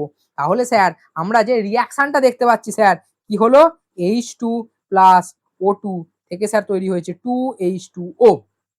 আচ্ছা তাহলে এটার কত দিয়েছে 4 গ্রাম, এটা দিয়েছে 64 গ্রাম। এবার এদেরকে আমরা মোলে কনভার্ট করব, তাহলে কি হবে n সমান, তাহলে এর কোএফিসিয়েন্ট কত 1 আর এরও কোএফিসিয়েন্ট কত 1, তাহলে আমরা করব কি 4, এইগুলোকে আমরা বলি কোএফিসিয়েন্ট, COFFICENT কোএফিসিয়েন্ট বলি, এই যে 1 আর 1টাকে কোএফিসিয়েন্ট বলে থাকি, ঠিক আছে। দাঁড়াও 1 সেকেন্ড, এইটা আছে 2 হবে, 2H2 প্লাস O2 তে 2H2 হয়, ঠিক আছে, 2H2 প্লাস O2 তে 2H2 হয়, তাহলে এর কোএফিসিয়েন্ট কত 2, যাতে ভাগ করব, ঠিক আছে। না আগে নাম্বার অফ মোল বার করি, চলো ঠিক আছে, নাম্বার অফ মোল বার করবো আগে, ঠিক আছে, মোল বার করি, ঠিক আছে। মোল ক্যালকুলেট করার জন্য আমাদের কি করতে হবে, যত গ্রাম গিভেন ভর বাই মলিকিউলার মাস, গিভেন ভর বাই মলিকিউলার মাস কত এর 1, ঠিক আছে। তাহলে কি হবে, না মলিকিউলার মাস কত 2, তাহলে এর কি হবে 64, এর মলিকিউলার মাস হলো 32, তাহলে এর কেটে কত হবে 32 দুগুণে 64, আর এটা কেটে 2 হয়ে গেল। এরপরে আমাদের যে মেন কনসেপ্ট আসবে সেই মেইন কনসেপ্ট হলো লিমিটিং রিএজেন্ট বার করার কনসেপ্ট। লিমিটিং রিএজেন্ট প্রথমটা এবং দ্বিতীয়টা, প্রথমটার ক্ষেত্রে লিমিটিং রিএজেন্ট কিভাবে বার করি আমরা, যে লিমিটিং রিএজেন্ট বার করার জন্য আমাদেরকে করতে হবে যে নাম্বার অফ মোল কত আছে 2 মোল, এরও 2 মোল, কিন্তু কোএফিসিয়েন্ট এর ক্ষেত্রে কত আছে 2 আর এর ক্ষেত্রে আছে 1, তাহলে এখান থেকে কেটে গিয়ে কত বেরোবে 1, এখান থেকে কেটে গিয়ে বেরোবে 2, তাহলে 2, তাহলে এটা কত বেরোবে H2 হাইড্রোজেন আর অক্সিজেন, এটা কত বেরিয়েছে 2, এটা বেরিয়েছে 1, আর আমরা বলেছি যার পরিমাণ সবচেয়ে কম সেটা লিমিটিং রিএজেন্ট হবে, তাহলে এখানে কার পরিমাণ কম, এর পরিমাণ কম, তাহলে লিমিটিং রিএজেন্ট হিসেবে কে কাজ করবে, লিমিটিং রিএজেন্ট হবে এখানে হাইড্রোজেন। তাহলে বোঝা গেছে লিমিটিং রিএজেন্ট কে হবে, হাইড্রোজেন। বোঝা গেছে তাহলে কিভাবে আমরা লিমিটিং রিএজেন্ট ক্যালকুলেট করলাম, কি করে আমরা লিমিটিং রিএজেন্ট ক্যালকুলেট করলাম, আশা করি তুমি বুঝতে পেরেছো। এইভাবে আমরা লিমিটিং রিএজেন্ট বিক্রিয়া করতে মানে বার করতে পারি। তাহলে এর ক্ষেত্রে লিমিটিং রিএজেন্ট কে হবে, হাইড্রোজেন। ঠিক আছে, এর ক্ষেত্রে লিমিটিং রিএজেন্ট হবে হাইড্রোজেন। চলো এরপরে আমরা যে পয়েন্টটায় আসবো সেই পয়েন্টটার নাম হতে চলেছে তোমাদের শতকরা ইয়েল্ড, বা কত পরিমাণ তৈরি হতে চলেছে একটা রিঅ্যাকশনের মধ্যে, তাকে আমরা শতকরা ইয়েল্ড বলে থাকি। শতকরা ইয়েল্ডের মানে সংজ্ঞাটা কি, যে অ্যাকচুয়াল ইয়েল্ড কতটা অ্যাকচুয়াল ইয়েল্ড হবে বাই কতটা থিওরিটিক্যাল বেরিয়েছে ইনটু 100, মানে percentage of yield is equal two কতটা অ্যাকচুয়াল ইয়েল্ড হবে বাই কতটা থিওরিটিক্যাল ইয়েল্ড হয়েছে ইনটু 100। তাহলে 80% যদি একটা কোয়েশ্চেন করি, কোয়েশ্চেনের মাধ্যমে সব থেকে ভালো বুঝতে পারবে এই টপিকটা, তাহলে কি বলেছে 80% দক্ষতায় 50 গ্রাম CaCO3 থেকে প্রাপ্ত CO2 এর পরিমাণ কত হতে চলেছে, CO2 এর পরিমাণ কত হতে চলেছে। ঠিক আছে, মানে অ্যাকচুয়াল ইয়েল্ডটা চেয়েছে তোমার থেকে। তাহলে তুমি কি করবে, যে CaCO3 থেকে ভেঙে CaO প্লাস CO2, এটা হলো রিঅ্যাকশন। তাহলে CaCO3 কত 98, CO2 কত হতে চলেছে 44, তাহলে 98 গ্রাম CaCO3 থেকে কত পাবো 44 গ্রাম CO2 পাবো। তাহলে 50 গ্রাম CaCO3 থেকে কত পাবো 44 বাই 98 ইন্টু 50, এটা পেয়ে যাব আমরা, 50 গ্রাম পেয়ে যাব। এরপরে তোমাদেরকে বলেছে যে এইটা যেটা বেরোলো না, এটাকে বলো কি থিওরিটিক্যাল ইয়েল্ড। এটা কি তোমাদের থিওরিটিক্যাল ইয়েল্ড, মানে হলো তোমাদের এইটা বেরিয়ে গেল, এই যে পোর্শনটা এটা বেরিয়ে গেল, থিওরিটিক্যাল ইয়েল্ড বেরিয়ে গেল। এরপর তোমাদের যে প্রাপ্ত CO2 কত হবে 80% দক্ষতায়। তাহলে তোমরা কি করতে পারো, তোমরা করতে পারো যে স্যার আমরা এবার করতে পারি যে পার্সেন্টেজ ইয়েল্ড কত দিয়েছে 80% দিয়েছে, is equal to actual yield by theoretical yield কত দিয়েছে sir 44 by 98 into 50 and into কত হবে স্যার 100। ঠিক আছে, কত হবে 100, তাহলে 50 দিয়ে কাটলে কত হবে 2 হয়ে যাবে, 50 দিয়ে যদি কাটাকাটি করো তাহলে উপরে কত হবে 2 হয়ে যাবে। তাহলে এইটা যদি প্রপার গুণ হয় তাহলে তোমাদের করতে পারবে তোমরা, তাহলে এইটা দিয়ে কাটলে কত হবে, এটা 40% হয়ে গেল, 40 হয়ে গেল, 40% না লিখে 40 লিখতে পারো তোমরা, 40 হয়ে গেল। তাহলে এইটা তোমার হতে চলেছে actual yield is equal two, এইটা যদি প্রপারলি উল্টে যায় তাহলে তোমরা কি করবে, actual yield is equal two এইটা প্রপারলি গুণ হবে, তাহলে 40 ইন্টু 44 বাই 98, তাহলে এইখানে যেটা অ্যান্সার বেরোবে এটাই তোমাদের অ্যাকচুয়াল ইয়েল্ড হতে চলেছে। বোঝা গেল, অ্যাকচুয়াল ইয়েল্ড এটাই হতে চলেছে তোমাদের। চলো বোঝা গেছে, আশা করি কনসেপ্ট ক্লিয়ার আছে। চলো এরপরে তোমাদের যেটা আসবে সেটা হলো নমুনার শতকরা বিশুদ্ধতা। স্যার কি বললেন, নমুনার শতকরা বিশুদ্ধতা। চলো মানে কতটা পরিমাণ বিশুদ্ধ পিওর কম্পাউন্ড বেরোবে সেটা তোমাদেরকে বার করতে হবে। কি বলেছে, কোনো অশুদ্ধ নমুনার উপস্থিত বিশুদ্ধ পদার্থে, ধরো একটা নমুনা আছে এক্স, এই এক্স যে নমুনাটা রয়েছে এই এক্স নমুনাটার মধ্যে কি কি মিশে আছে, ধরো মানে বিশুদ্ধ প্লাস অশুদ্ধি, বিশুদ্ধি প্লাস অশুদ্ধি দুটো মিশে আছে, দুটো মিশে তৈরি হয়েছে। এর মধ্যে থেকে বিশুদ্ধ কতটা আছে তার যে পরিমাণ তাকেই আমরা বলে থাকি পার্সেন্টেজ পিওরিটি বা শতকরা বিশুদ্ধতার পরিমাণ। বোঝা গেল, শতকরা বিশুদ্ধতার পরিমাণ বলে থাকি।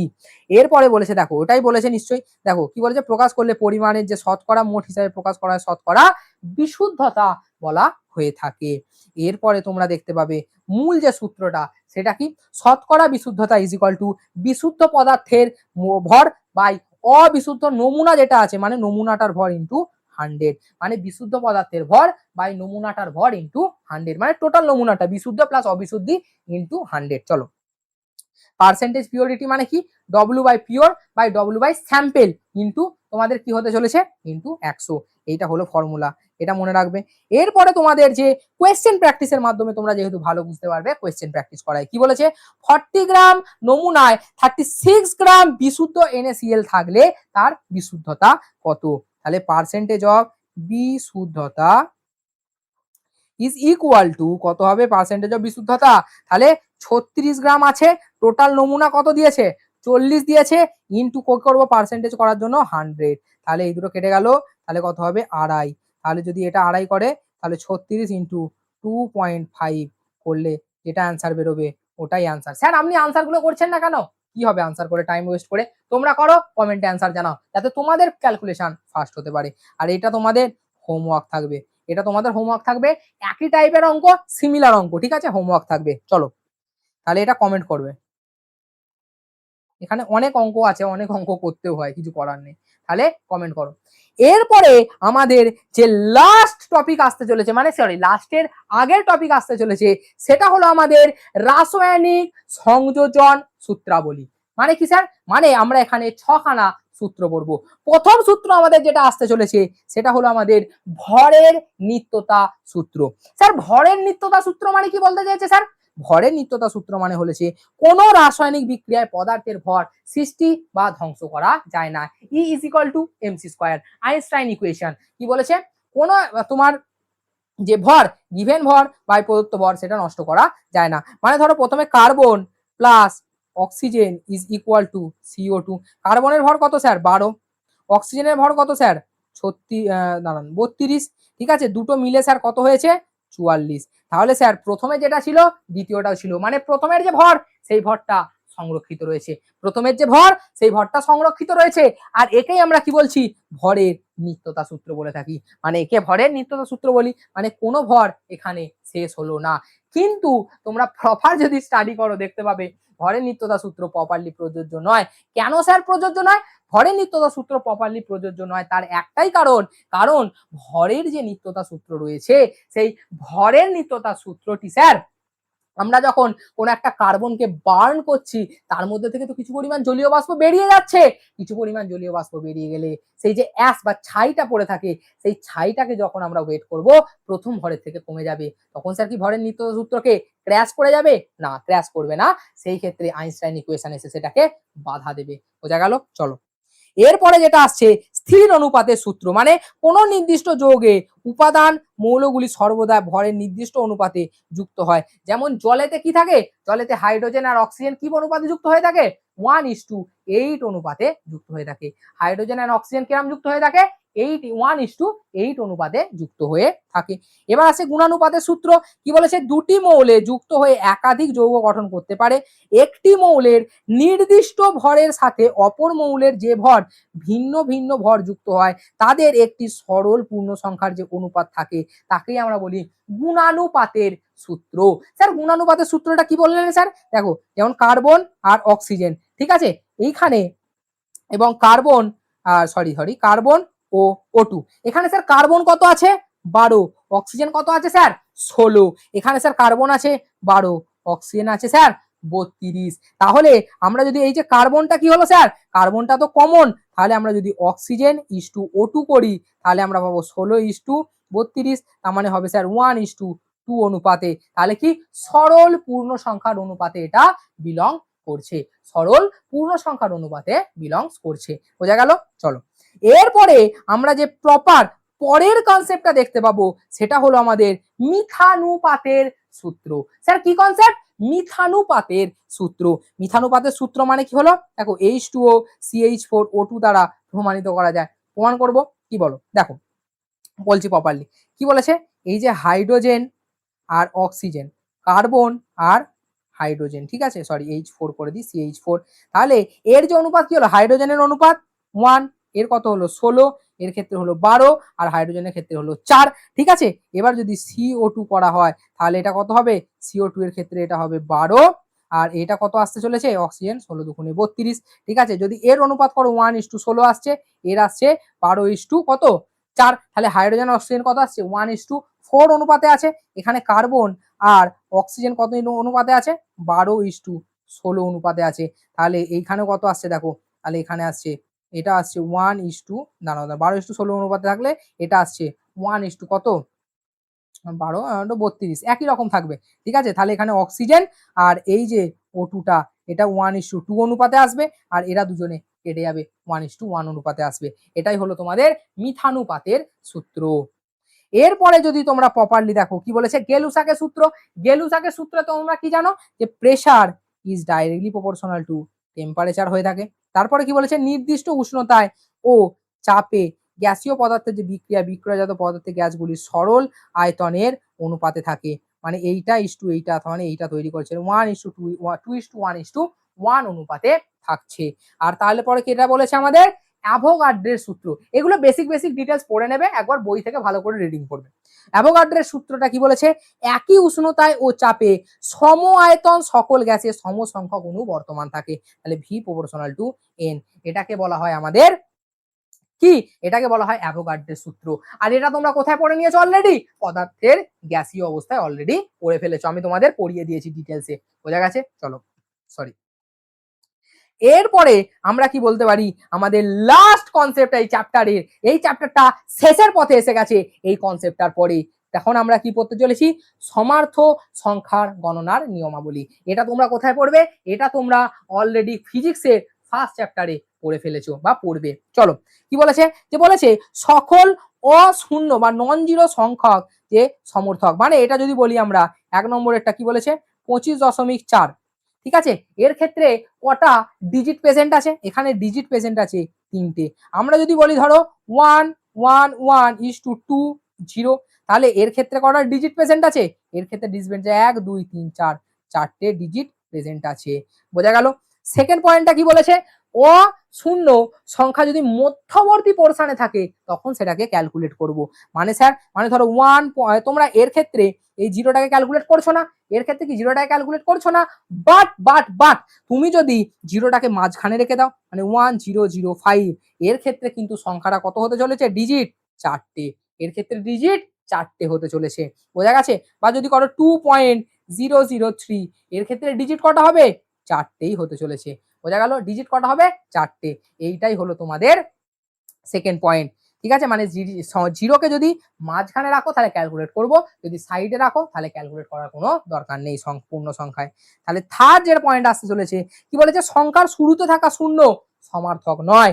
সংখ্যার শুরুতে থাকা যে শূন্য সমার্থক নয়। অর্থাৎ স্যার কি বলেছে, মানে ধরো 3 নম্বর পয়েন্টে যদি তোমাদের বলেছে 0.00005, তাহলে এখানে সংখ্যা কটা আছে, একটা। কারণ এই যে জিরোগুলো, এই জিরোগুলোকে তোমরা ধরবে না, শুধু কোনটাকে ধরবে, 5টাকে ধরবে, জিরোগুলোকে ধরবে না, 5টাকে ধরবে। বা এটা যদি থাকে তোমাদের 0.010, তাহলে তোমরা কোনটাকে ধরবে বলো, এখানে সংখ্যা কটা আছে, এখানে সংখ্যা হবে একটা, কারণ শুরুতে বা শেষের কোনো সংখ্যাকে তোমরা ধরবেই না। বোঝা গেল? চলো, বোঝা গেছে? চলো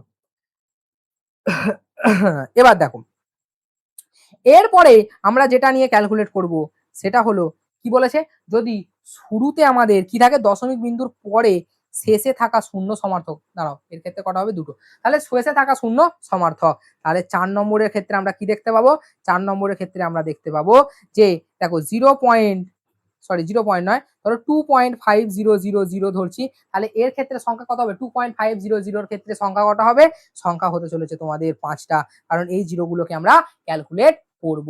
বোঝা গেছে? ক্যালকুলেট করব। এরপরে আমাদের যে পয়েন্টটা আসছে সেটা হলো দশমিক বিন্দুহীন পূর্ণ সংখ্যার শেষে থাকা শূন্যগুলোকে সাধারণত সমর্থক হবে না।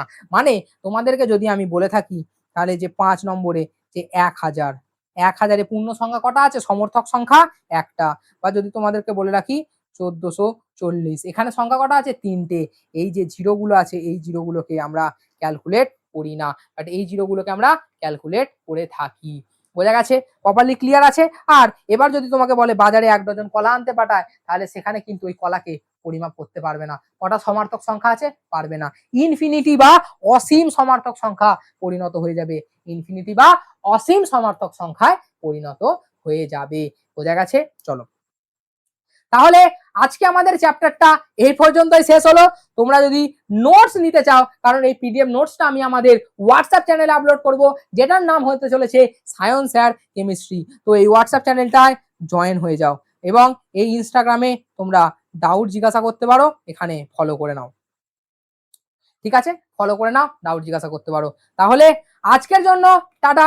থ্যাংক ইউ সবাইকে এতক্ষণ এই লেকচারটাকে মন দিয়ে শোনার জন্য, এবং অবশ্যই ভিডিওগুলোর নিচে, এই ভিডিওটার নিচে কমেন্ট করে আনসারগুলো জানাবে, এবং আর একটা যে বড় অ্যানাউন্সমেন্ট করে গেলাম সেই আনসারটাও আমার কিন্তু চাই। তাহলে দেখা হচ্ছে নেক্সট ভিডিওতে ফুল জোশের সঙ্গে, যেমন এতদিন আমরা করে আসছি।